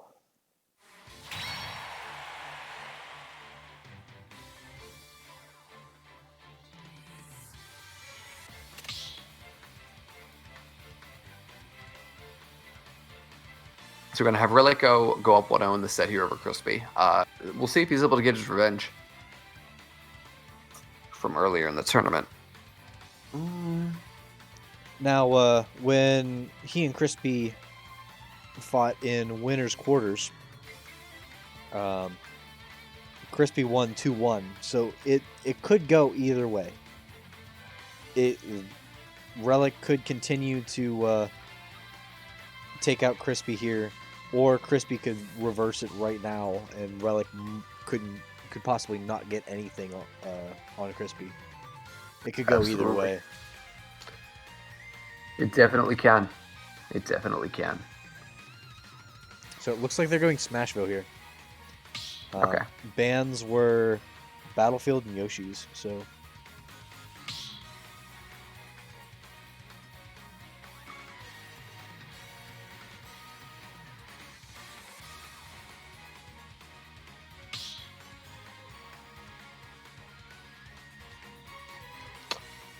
Yeah, Crispy been going to Smashville kind of all day, so seems to like something about that stage, or is maybe trying something out.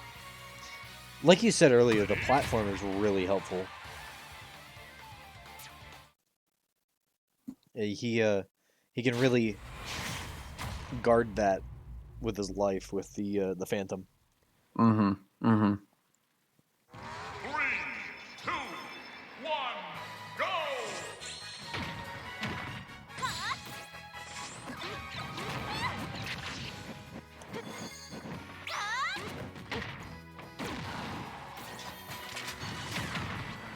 All right, so on Smashville, not a single percent yet on Relic here. Crispy, 92% and off stage. Gets an up tilt, isn't able to convert off of it though.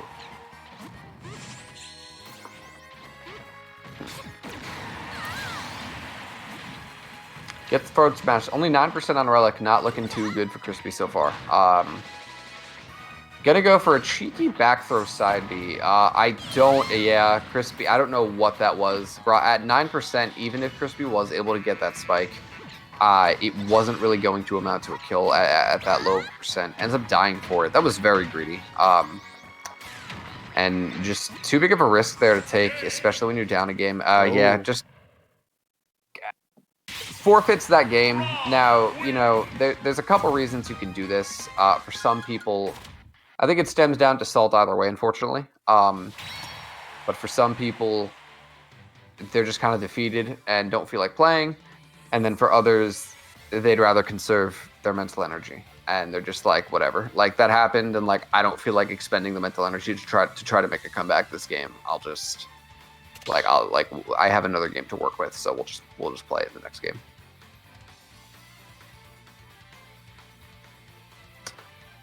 Not really too sure which one that would have been, but either way, surrendering that game there at the end.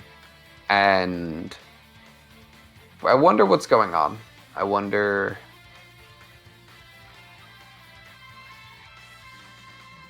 I assume that they're talking in Smash GG. Yeah, it looks like they're going to be going Smashville again. Okay. Crispy left. I think he's resetting his router. I was gonna say, were they talking about some connection issues, perhaps? Maybe. Okay. So that should be interesting.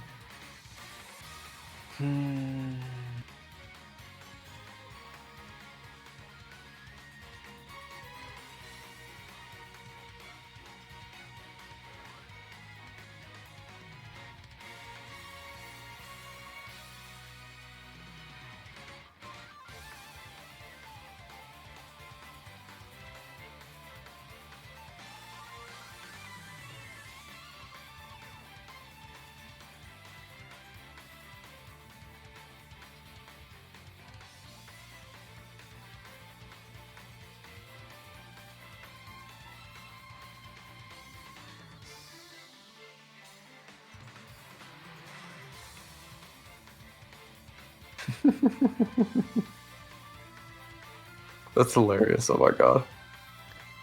There's a ton of memes that I've just, which it happens every direct, but there's a bunch of Pyro and Mithra memes, and one of my favorite ones I just saw was, it's the part in the game where Pyra, like, she's like drinking the tea and she talks about how much she likes it. So it's like right when she's about to put it to her mouth, someone writes in the cup, "Your tears." So she's just got this like real smug look on her face. That's a funny one.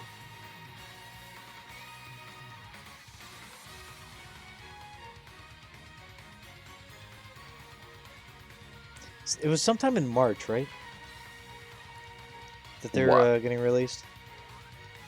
I think. Yes, it is. Yes, it was March, because I remember when I heard that I was like, "That's really soon." Wow.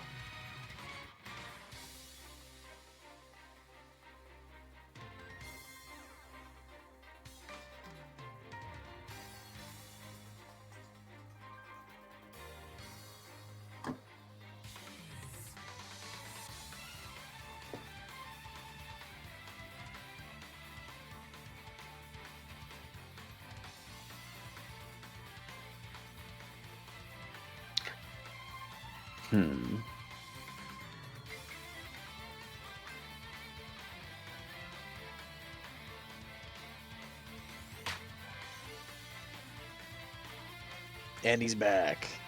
Alrighty.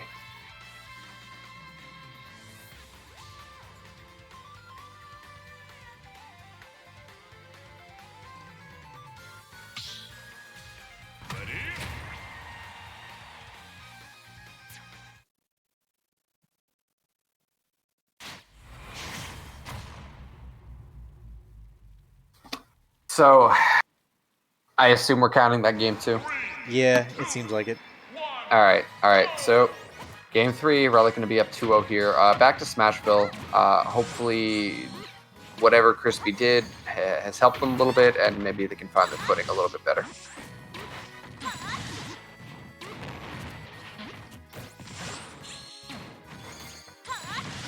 Good up, he had a shield to get out of the pressure there. Decently fast option for Zelda. You do have to respect that for sure, because it can kill you if she follows the DI.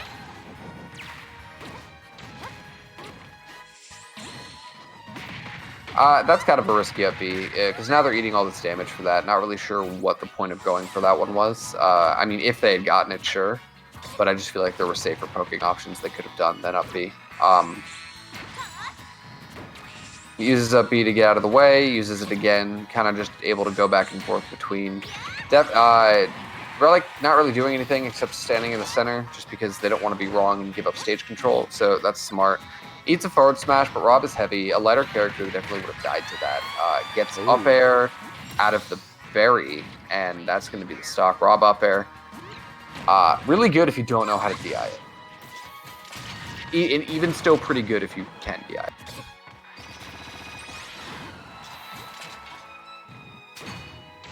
The way that Rob up air is DI'd is it's whatever side of his up air that you're on. You want to DI to that side. I thought Relic was not going to recover there. Rob, very good recovery is it's what's the word I'm looking for? Deceivingly good. Because you think that he's done, and he's got like 30 more seconds on it. Yeah, no, Rob has a lot of fuel, and like good Rob players are really good at the management. And it's not only just for like what he can do with it, it's also the fact that he can attack out of it. He's not he's not a sitting duck while in recovery there.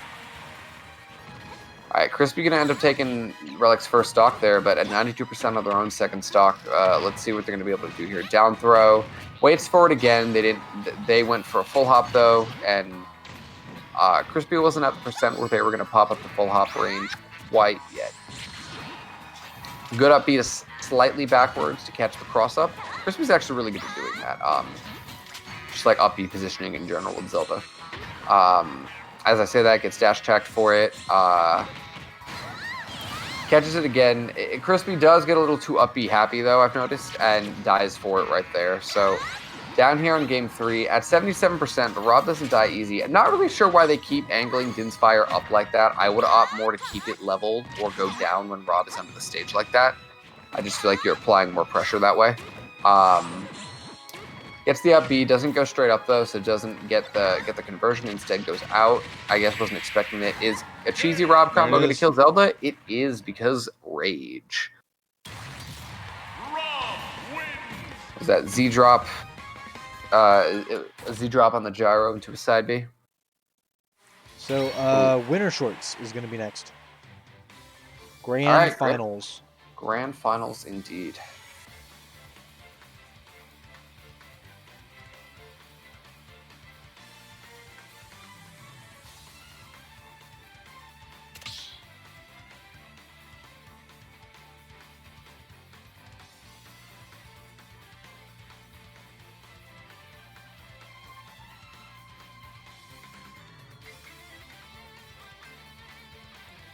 Crispy taking third for Smash the Bug, 44.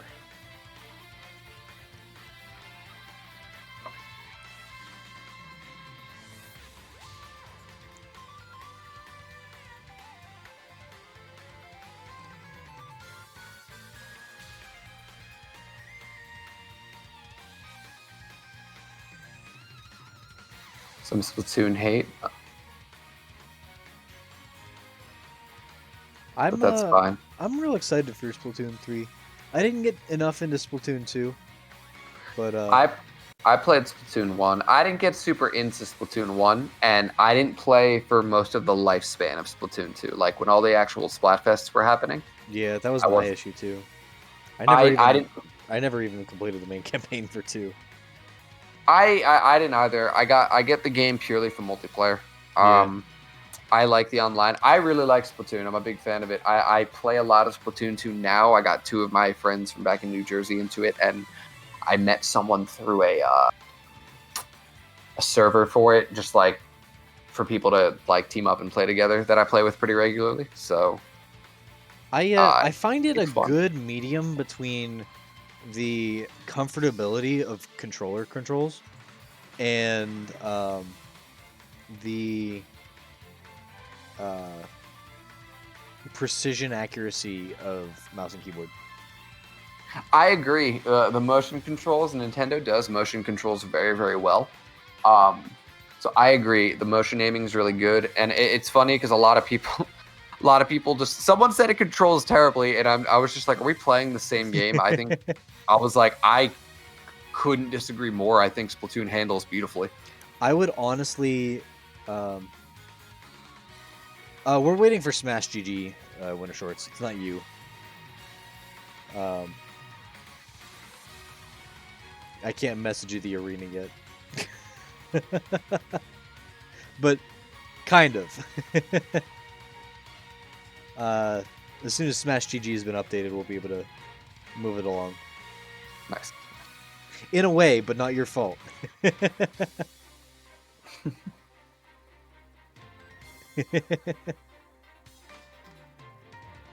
Sorry.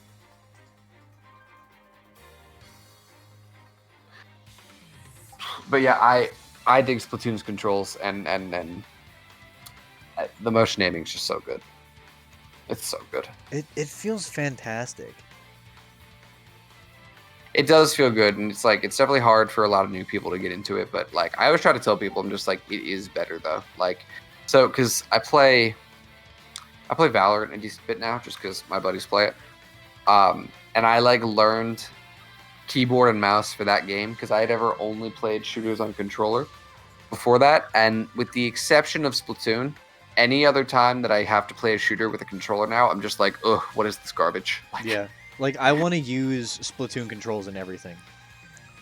No, I know. Once motion aiming becomes more standard is when I think like it'll be easier to play a shooting game like well on a controller. But also, now there are crazy people who are really good at it.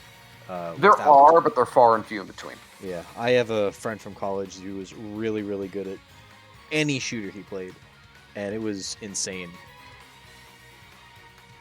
it definitely is a skill and a talent to be good at a first-person shooter, or not even just an FPS shooter in general, on a controller.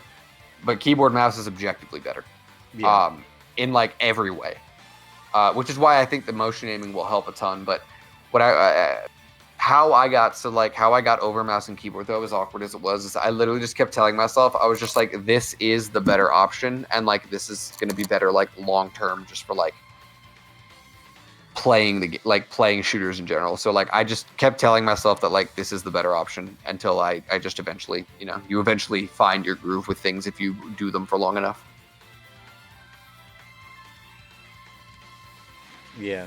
I started playing Sea of Thieves with a couple friends, and Nice. I did not. I thought about starting out playing it on controller, but I don't have an Xbox controller, so I had bought it through. Well, I didn't buy it. I had Game Pass for a short time. Okay. So it wouldn't let me use my PS4 controller, so I had to use mouse and keyboard, and I was like, screw it. If I just buckle down, try it, I'll learn it, and now trying to play that on controller is really weird because I'm used to it now. Mm-hmm. So yeah, it's like you said, you just gotta do it. Yeah, you do. You kind of just, for certain things, you just kind of have to do it. Yeah.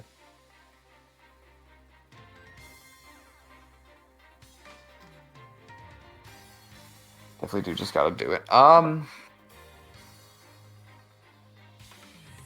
It's funny actually.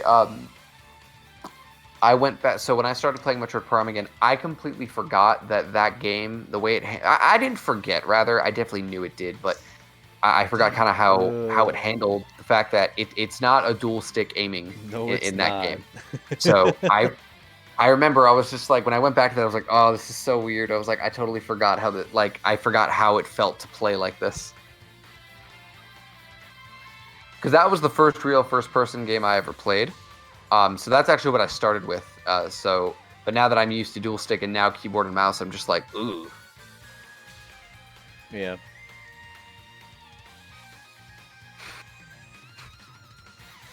Sakurai, Smash is for good boys and girls. Also Sakurai, and then just a picture of Pyra holding the Smash invitation.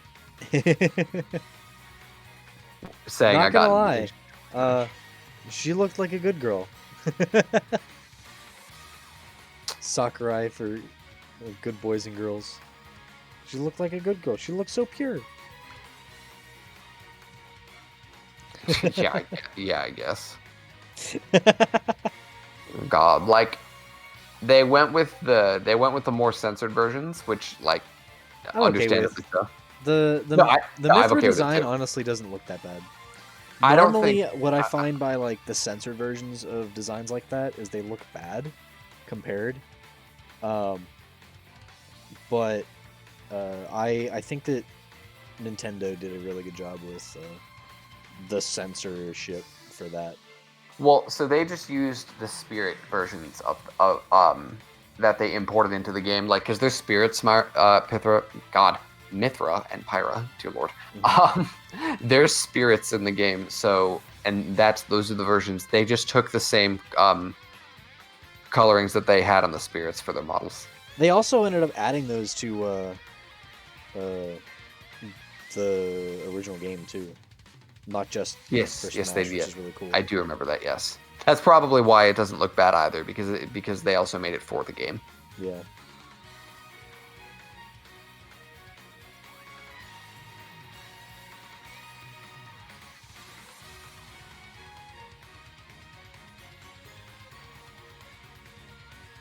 There was what was it? That triangle strategy game. I remember I saw that and I was like, so it's Fire Emblem, but not. That's all I could think of when I saw that, because I don't know how many other tactical RPGs exist. So like the movement style, it all like. So I get that's probably how that genre works, but like I only know it from Fire Emblem, as I'm sure a majority of the world does. So like I saw that and I was like, so it's Fire Emblem, but not. from what I saw, it's more along the lines of Final Fantasy Tactics. Okay. I noticed that there was turn order at the very bottom of the screen there. And in Fire Emblem, you move all your units, and then your opponent moves all their units. In Tactics, it's based on the unit's speed on the turn order. It's speed and a couple other factors, but that's how turn order works in that game. Similar to how it would work in like Final Fantasy X, if you've played that game. But it's an interesting dynamic that you can't move all of your units at one time, and it's hard to wrap your head around a little bit. But it's definitely going to be an interesting game, and I'm psyched for it. I'm not the biggest fan of just straight up RPGs, but I'm excited for that because I really like tactical RPGs. Yeah. If you're an RPG fan, this was a good direct. A lot of people are salty about the direct, and I was like, well, I was pretty. So if I hadn't played Xenoblade Chronicles 2, I probably would have been very neutral and more on the side of that announcement. But since I had played the game, I was like slightly above neutral with it. So the bar for me is Sora he's my pick with 2 slots left. I've accepted he's not getting in, but Sora is my holy shit super hype. My hype level goes the highest for Sora, and my greatest disappointment happened, which was Steve. Same here for that one. So as far as that metric goes, there's like I'm usually neutral on everything else. So since I played Xenoblade Chronicles 2, Pyre Mythra, I was like, okay. I was like, it was like slightly above neutral. I was like, that's pretty cool.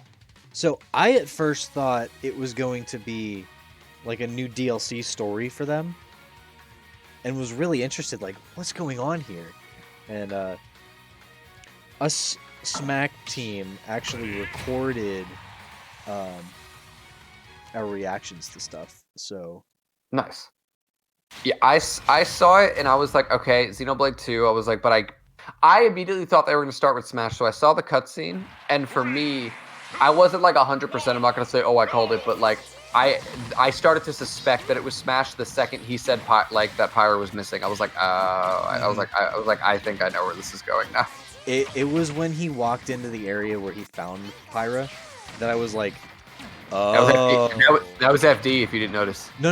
It was right. There was the scene right before that. Oh, okay. He walked into that area where he found Pyra, and then she like did whatever to give him the soul crystal. Oh, yes. Where he finds Pyra initially in the game, yes. Yeah, and then he goes into FD, and I'm like, oh, it's FD.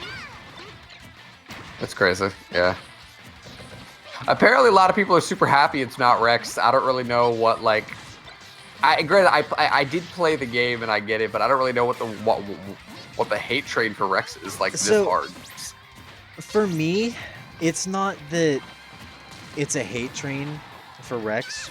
For me, I see like having Rex in the game doesn't really add anything because Pyra's really the one that was more important there. That's all the power. That's all the power is. Exactly, right. Having it's Rex there is like having a playable Pokemon trainer. Yeah, that's very the way true. I look at it. No, that's totally fair because like with Shulk has the Monado, so like he can fight. Yeah. But Rex, like it's like well, how did Rex even get by? It's like because of Pyra. Like if we're being honest. Like, exactly. Heck, he would have died if it weren't for Pyra. He would have. Yeah, no, he completely would have died if it wasn't for Pyra. So like. Also, for anyone who hasn't played the game, that's in the first hour, so it's not a spoiler. It's not a spoiler, but I guess it's not really a spoiler, but Mythra kind of is because you actually have to get a decent ways into the game before you even like meet Mythra for the first time. Chapter 2 or 3. It's not too far. It's not too far, but a lot's going on by that point. Yeah, in an RPG, that's a decent bit. That's what I mean, because like a lot of the story, even though it's still like I guess early for like normal game standards, a lot of the story is already like kind of unfolding there, and you kind of have like a good grasp. You're kind of like into it. I felt like at least. Granted, it's been a while since I played the game, so. Fiona, nice crispy.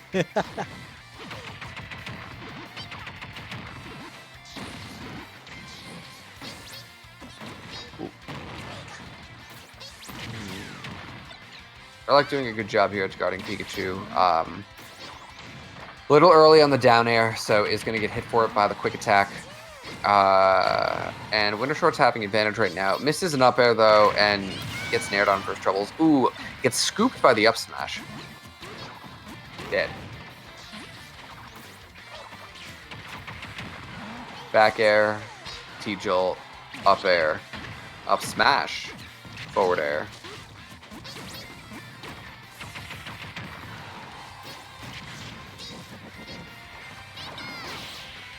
Going high to avoid the thunder. Definitely a good move there. Rob at 117, not quite at kill percent yet.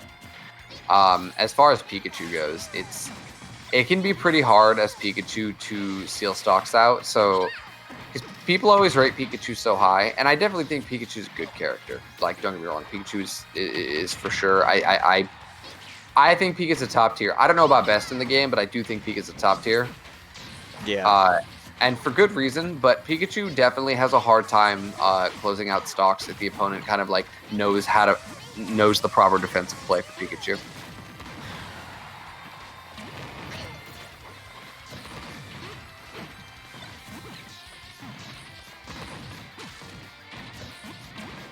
Like, he's going for all these forward airs and nairs, and like I'm not seeing anything like a little bit more. Like, he's getting pokes and he's getting damage, sure, and so maybe he's trying to build up for an up throw. Pikachu also tiny grab range. Going for Skull Bash, interesting there. I know that they definitely saw the gyro and were going for what they did, but yeah, Winter Short's kind of looking like they're unable to do anything. Yeah, tries to run up smash, gets jabbed for it though. Relic's making great use, taking great advantage of just like the weight of Rob, and also just the fact that Rob can be played like a zoner because Gyro's a very good projectile. Gonna get the up throw. Yeah, that should kill there with that amount of rage and that percent on Rob. Now it's gonna be easier to get these links like this, all these forward airs. So building damage is not Pikachu's. Building damage is absolutely not where Pikachu is weakened. Pikachu can get the damage. And now to lower percent is going to be a little bit easier. But gets called out for an aggressive quick attack with the Rob side B. And that is going to do it. That was game 1, correct? Yes, that was game 1. And that's going to be to Relic. That is going to be to Relic. I have a feeling we're going to get a reset. I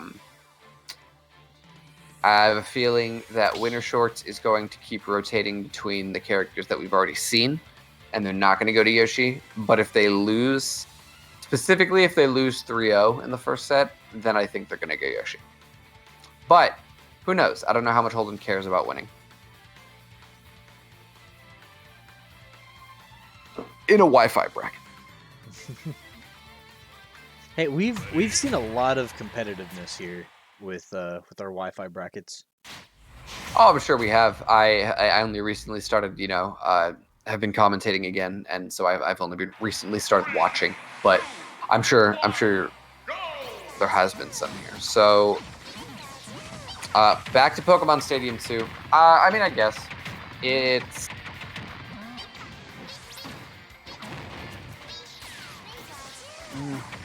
yeah, not too big of an advantage for other character. That's kind of how Pokemon Stadium 2 is. Very few characters I think like really benefit well off of it. Snake, for example, I think does, but we'll see what adjustments Winter Shorts is gonna make here. Winter Shorts is gonna need to find kills, in my opinion. That is where they lost the last game. They were just kind of unable to take out Relic's Rob, and unless they have a better way to close out stocks at lower percents, they're gonna struggle. Yeah. Staying Pikachu, I'm actually surprised that like we've seen a Palutena, which I imagine is also not a fun matchup for Rob. So I'm interested why they have decided to stick out Pikachu when they've been switching for every other game that we've seen them play. Ooh, gets sniped by that gyro. I definitely didn't see that either. Gets a down air off stage, closes out the first stock of relics for it. Really good on Winter Shorts there. Tried to delay the nair a little bit there to get an easier loop, but delayed it a little bit too long, and Relic was able to air dodge out of it. went off stage for it, but back to center stage. Rob has control. Ooh, great angle there. Great angle there by Winter Shorts. Only eats a dash attack for it. Able to get over the up smash, which is a decently committal move for Rob, and not take a big punish for it. Winter Shorts playing a lot more patient now, and can afford to because they have the lead. They don't have to approach, but it is knowing, like, right there, knowing when to push their advantage.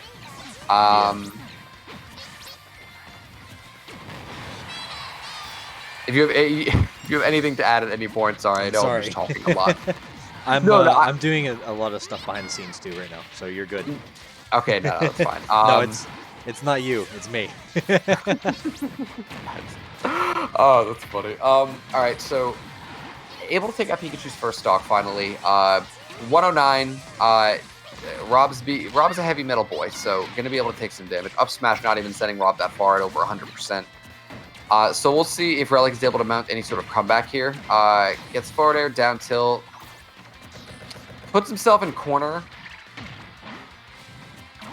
Isn't able to really get anything. Got 2 trips almost back-to-back on down tilts, but didn't really know how to capitalize off of it. So kind of nickel and diming, though, and ends up taking the second stock. I don't know what they traded with. It looked like a forward smash, I would say. So not really any big combos from Relic there. Just kind of nickel and diming, getting these little hits here and there to build up the damage, and eventually take the stock. Pikachu's light, and again, a heavy body.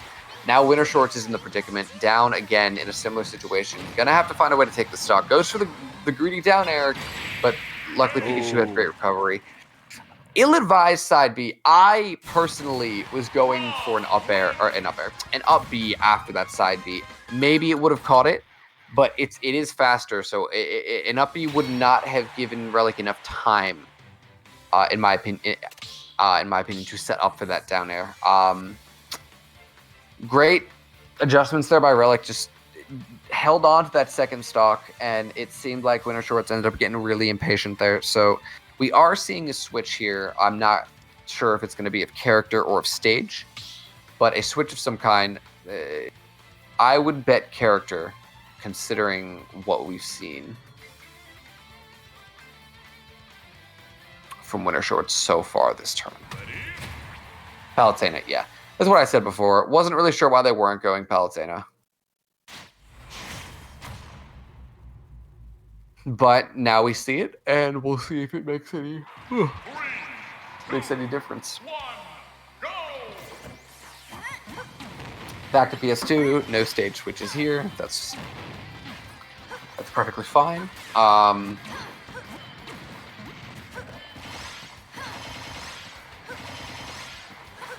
Doing a lot better starting out here with Palutena.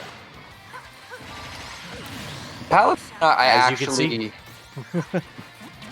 actually, when the game first came out, and this might have been because she was so popular. I used to think Palutena was super overrated. But I feel like now that like the hype for her has died down, she's like kind of more. Now it's funny. Now that the hype for her has died down and people don't talk about her as much, while I still understand her weaknesses, I actually think she's really good. Oh yeah. Like not just like, and obviously she's good, but like I actually think she's a contender for best character in the game personally. Yeah, I could see that. A lot of our really good players in in-person locals were playing Palutena. We had Evan, we had Noodles. Yes. A lot of them were just playing Palutena and winning. So it wasn't just the character though. No, those are definitely all good players that you just listed off there. But Palutena, I just think that she, as far as all rounding goes, I think she just takes the cake because she's got great movement speed. She's got 2 decent projectiles. She has ways to kill. She has combos. She has juggles. I think that she's a character that relies heavily on good fundamentals. I think that outside of chaining like 5 nairs together, which really it's really more like 3. But outside of being able to chain a bunch of her nairs together and having like kind of an uninteresting combo game in that regard, she doesn't really gimmick you. with the exception of back throw. She will gimmick you with back throw. But she has one. That's what I mean. Like, she kind of has good parts of everything. Like, above average parts of everything. Nothing is super duper sticks out. Maybe up smash, but even then, that's a really slow move. Yeah. So I actually think that she's a contender for best in the game. But I don't think Ultimate has a clear best in the game, which is a first for a Smash game. Well, you could argue Melee too, but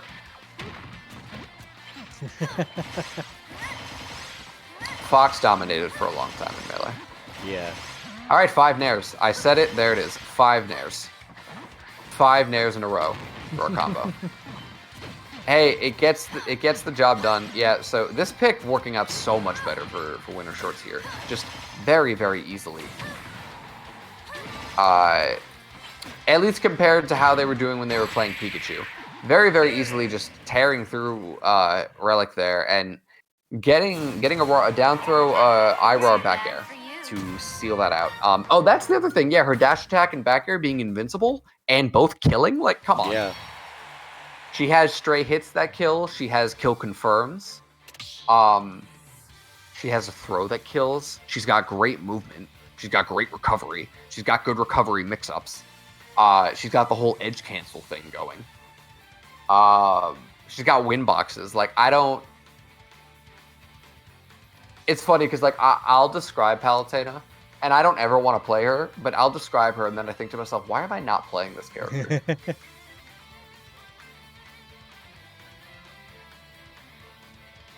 She's just kind of straightforward. I think that, like, so I think another 2 characters that actually work really well from a fundamentals standpoint. Like meaning you need good fundamentals to play this character at a high level, are Wolf and Lucina. And I actually just think that Palutena just does what they do better. Yeah, that makes sense. I used to try to play both of those characters, and I'm not good at the game. Yeah.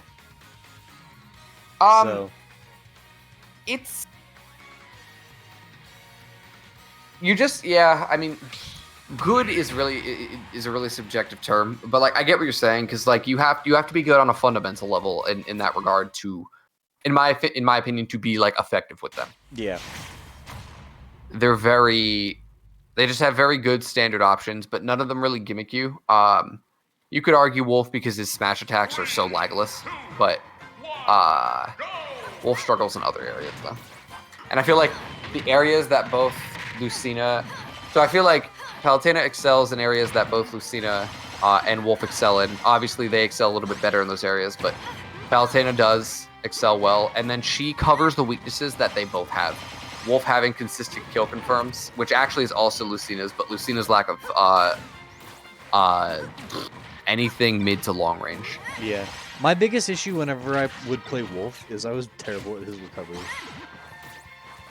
Yeah, his recovery is tricky because it's fast. It's a lot faster than Fox's and Falco's, and it doesn't go as far, and it's a little bit more volatile.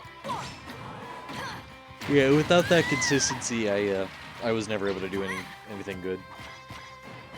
I love Wolf. He's hard. He was real good when the game came out because he was just like, wow, character can kill you with these smash attacks that are really hard to punish, and no one knows anything about the game.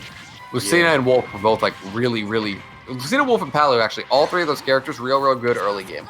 And then, like, as people get better at the game and start to figure out their game plans more, it's kind of when it comes down to, like, all right, you just kind of have to be real solid to play them well.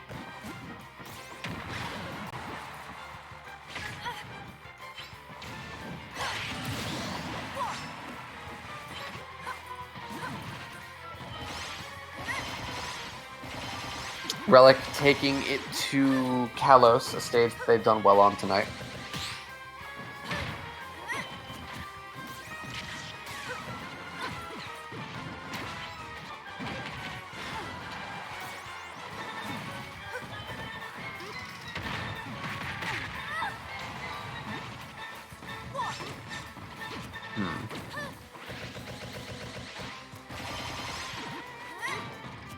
Really ill-advised side B on shield there. Gonna get punished with a narrow to shield, but not much else. Relic has control this game so far. Kalos seeming to be a good pick. Big stage, heavy boy, good combination. So, able to get some damage, and Palutena going to be close to max rage here soon. Now at max rage, so maybe a good side B. What is max rage? 150? 150, yes. Okay. So maybe going to be able to get some cheeky side B here at a certain height if they can hit them up high enough to get the kill. Ooh, good weight on that spot dodge. Hits him with the back air. Catches the gyro. Jumps into Nair, though, but, ooh, Kalos kind of working against them there. Not dying at the percent that Palu was at. Good teleport. I actually thought that was going to be a counter, but the back air and its invincibility. You don't trade with that move. You just die. You just lose. 8 through that Nair. 8 through that Nair, but then dies to an up air. I thought they were going to go for up smash there. Rob is really, really big, and I feel like an up smash placed slightly in the middle section of middle part of the left would have covered both tech in place, get up attack, or sorry, normal get up attack, and roll to the left. And they did do get up attack, but doesn't do it. Gets the kill anyway, though, off of that spike. I think both of the kills this game from the Palutena have been spikes. And not looking good for Relic now. Relic had a good lead before, but Winter Short's able to kind of bring it back now and has the lead of their own. This is not going to be easy for Rob here. Rob is going to have to deal with a lot of just speed and good hitboxes. Ooh, calls out the neutral get up with a back air. Again, Kalos working against, actually working a little bit against Relic there. It calls the dash in, though, with another forward smash. And, swinging a little bit, but it did hit, so definitely a call out on the antsiness of Winter Shorts, if anything. So that is Grand's reset. That is going to be Grand's reset, 3-1. So, we got one game with the Palutena, and it worked really well that game, but then game 2, not as much. Could have been the stage, so given how that went down and they didn't just stick it out Pikachu the whole time, I could see them trying out Palu again, but I could also see them going to Yoshi. My guess is that they're going to stay Palu, and they're going to go to a different stage.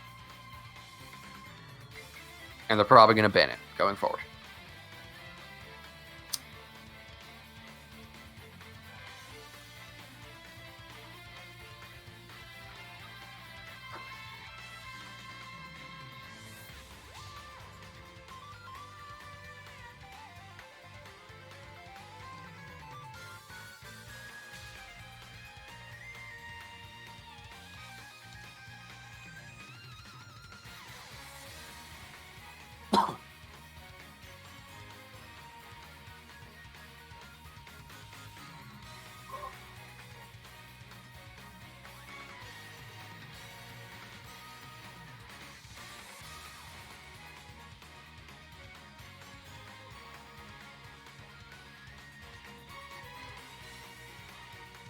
So in the downtime, I am also a Twitch streamer, and I'm doing a challenge run of Majora's Mask Randomizer on Friday. I have a racing wheel for the Nintendo 64, and if you guys are interested, that's me. Hi, my name is Acrophobic. Let's well, they're already here, so oh well. Back to the game. Anyways. I did not update that. My bad. Definitely check them out, though. Yeah, I'm going to be playing Majora's Mask Randomizer with a racing wheel, so it's going to be entertaining. Alrighty. So we have Winter Short sticking with the Palutena here. And going back to PS2, this makes sense. They played every other game on PS2. When Winter Shorts could counterpick, they did not, and they chose to go here. And with the Palutena, they two-stocked them pretty convincingly. They were below 40. They were at 32%, I believe. I think now, if whatever game they lose, they're not going to let them go to... I don't know the bans against Rob as Palutena, so, but I assume now they're not going to let them go to Kalos. Kalos is not... is definitely a good Rob stage, and one that I don't think too many characters would want to take him to. As Greninja, I think I'd be fine with it, because that's arguably my best stage. I like FD more personally, but I can see the discussion for Kalos being his best stage. Anyway, only 84%, and they already took Relic's first stock. Able to get a couple of nairs to get some damage there. And now they have the lead, so we have to see what they're going to do. Relic in control of center stage currently, backing off and able to get the grab. Down throws them, but a good mash there by Winter Shorts to get out. Isn't able to get the up smash. Gets another down throw. Tries to read the air dodge, but again, jumps too high. They're not at a high enough percent for that yet. So apparently, best bans against Rob are KAO, or KAO says the best bans against Rob are Kalos and FD.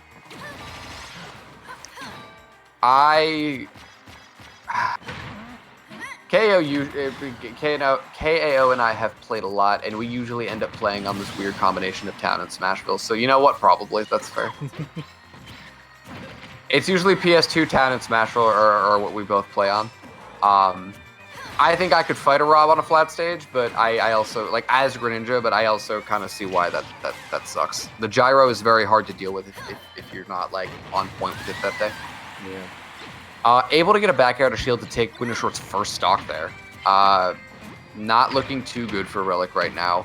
He's going to have to make something big happen here. Tries to get a little cheeky side B there, but traded with what I believe was Palutena Fair. Ended up getting Magnet Hands to the stage as opposed to snapping to it. Probably saved them from potentially getting hit by that down air is what it looked like. Relic finds a nair to put Palu into disadvantage, but just tries to charge an up smash and call out a landing. Ends up getting dash attacked for it. Now, Winter Shorts with the stage control. Good drop through back air to call out the approach. Tries to double nair. Gets back air for it.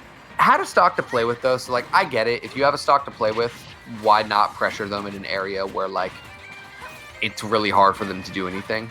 But Winter Shorts ends up making the mistake and dies for it. Relic able to capitalize on it. So, sometimes it's too big of a risk. Well, sometimes it is, but they had a whole stock to work with. So while I agree with you, it is a big risk. What I'm also just trying to convey is that, like, I understand the reason that they went for it. So. Oh yeah. It is a very big risk, though. I agree. But they ended up winning the game, so, like, it worked out. They had a whole other stock to play with when they were over 100%. Because I think that matters too, right? So I think that definitely. If he's at like 50%, I would agree with you. That's too big of a risk to take, and that's a little much. But at that percent, especially when you have a lot of rage on you, it's going to be really hard for them to hit the tech, especially on Wi-Fi. So might be good just to see. It's like, hey, they're at like 120. I could let's see if I can like get something down here. And if I die, all right, they're at 120, and I have a whole other stock. It's definitely a confidence play, I think.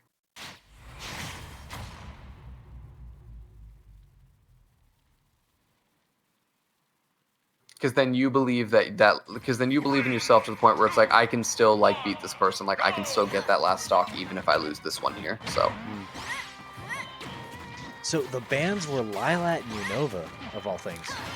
The bans were Lylat and Unova. Unova, I think a lot of people just ban. So a couple things about that. If you're aware that Unova exists, and you know that, like, once you find out that your opponent knows, I think is only when you ban it. Most people don't know. No, most people are not even aware of it. So, like, when you know that your opponent's aware of it, I think you ban it because, like, you just don't have experience on there because, like, our region didn't play it. So, like, you just don't want to play on it. And I find that a big issue. I agree. Because if you don't play on it, if you ban it because you don't play on it, you're not playing on it, and you're never going to learn. I agree. I still auto-ban Lylat. Well, that's because Lylat bad. That's fair. I completely agree with what you're saying, though. Especially during, like, the online age. Like, I appreciate that SMAK is running this rule set because I think especially now is, like, kind of a time to test things out. A little bit more. It's like it's the best time to test out different rule sets, honestly. Winter Short, okay, I barely fall short of the ledge there. I was gonna say Winter Shorts, even now, still doing better so far than at this point in the last game. Slight lead here, even stocks. not quite letting themselves fall into the same traps that they did last time.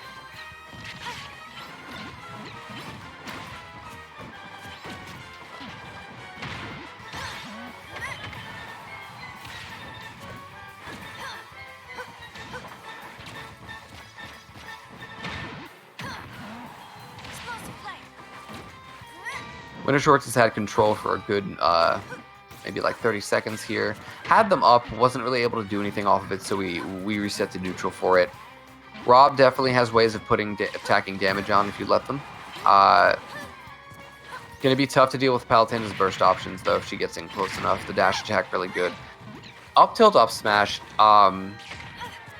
Winter Shorts definitely could have air dodged out of that, but just I don't think was expecting the up smash. I definitely wasn't. Still pretty even in percents, but goes up there. Relic not going high enough and not holding back enough. Thought that they were safe, but ate a Palutena back air. And this is a very different game on this stage than what we saw before. Gets caught by the side B, doesn't die for it though, is a big stage. Is going to catch them with the down air. And only at 37%, Relic can absolutely make something happen here.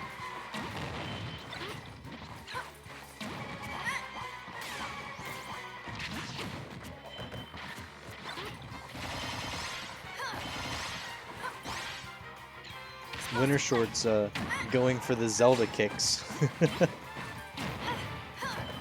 Did he put that in chat? No. Oh, wait, oh, yeah, He yeah. was going for the Zelda kicks earlier. Just the forward airs. Yeah. The not is strong, but still pretty damn good. Forward air.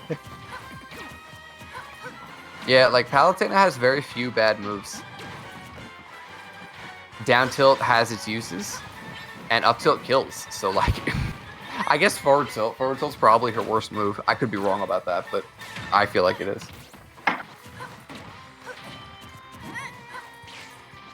Forward tilt's good for spot dodges though. No, you know, maybe she doesn't have a bad move. You get punished pretty hard for that. Each character has their worst move, but that doesn't necessarily mean it's bad either. Very true.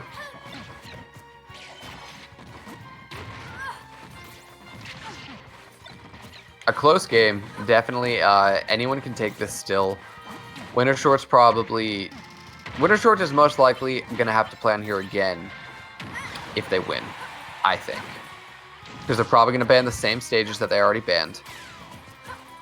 And... yeah. I don't see any reason for Relic to not go here, with the exception of just learning and experimentation. Yeah. With the exception of just like, hey, that didn't work. Let me try this stage. Like, let me try town or something like that. But I feel like they're just gonna run back. Same bands, still Lilat Yeah. and Unova. Yeah. So Town, interesting. We're going town and city this time. okay. Town and City, similar layout, also a big stage. Rob is going to be able to get side B kills off the side a little bit easier on Town because Town and City has a high ceiling, but Town and City has for how tall of a ceiling it has pretty narrow sides, and how long of a stage it is. Yeah. Town and City actually had a very low ceiling in Smash 4. 3, 2, 1. And it's way higher in this game, isn't it? It's a lot higher in this game because I used to just get very, very early up air kills in Smash 4 with like Fox and Greninja on Town in Smash 4, but on this stage much harder. Fox is just paid at this game. What do you like? In what way? Paying to play. Yeah, Fox is tough because, for me, honestly, it's just his weight. It's just how early he dies and how early things become untechable for him. His neutral tool, like, he's a good character. He's really fast and he has pretty good options for most situations. Killing is hard because you really only have, like, nair up smash. There's a couple other confirms. There's some down air shenanigans I'm sure you can do too. But he just dies so early. Yeah.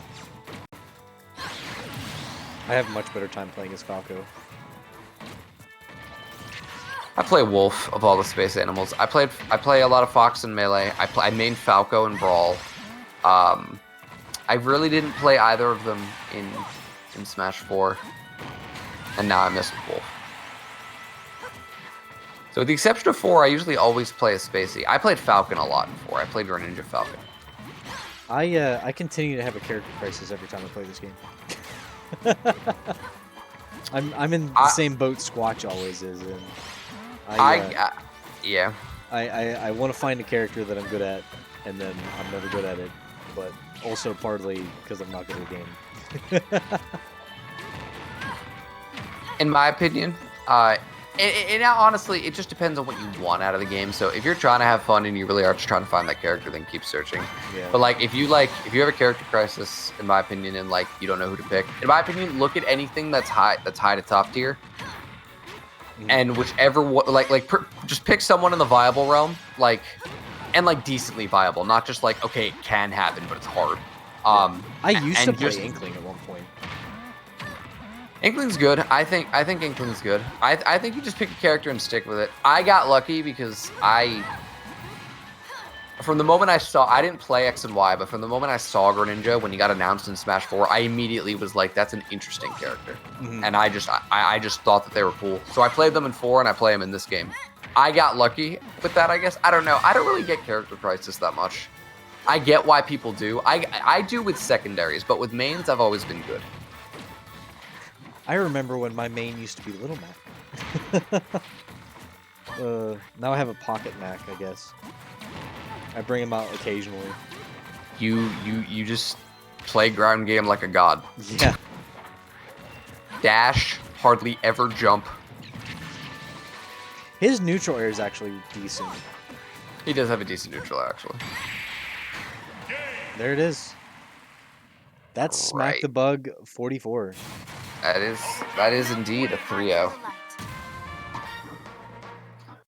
A 3-0, a bracket reset, and a 3-0. Well, everybody, thank you for coming out. Lunar, thanks for commentating here for us today. I appreciate that. Absolutely was happy to. Didn't want to miss it for a second week, so happy that I got to. I remember last week too, also seeing that. I remember looking in the channel, and I saw you in here, but I didn't see a stream happening, in Discord. So I was just kind of whatever. Yeah, I normally try to also do the stream at the same time in the Discord, just so that if anyone wants to jump in and commentate, they can. So I must have forgot to do it last week. Anyways, thank you guys so much for coming out today. We're gonna have Winter Shorts in first place, followed by Relic in second, and Crispy in third. SMAK the Bug 44 brought to you by Team SMAK today. Thank you guys so much for coming out. Next week we've got SMAK the Bug 45.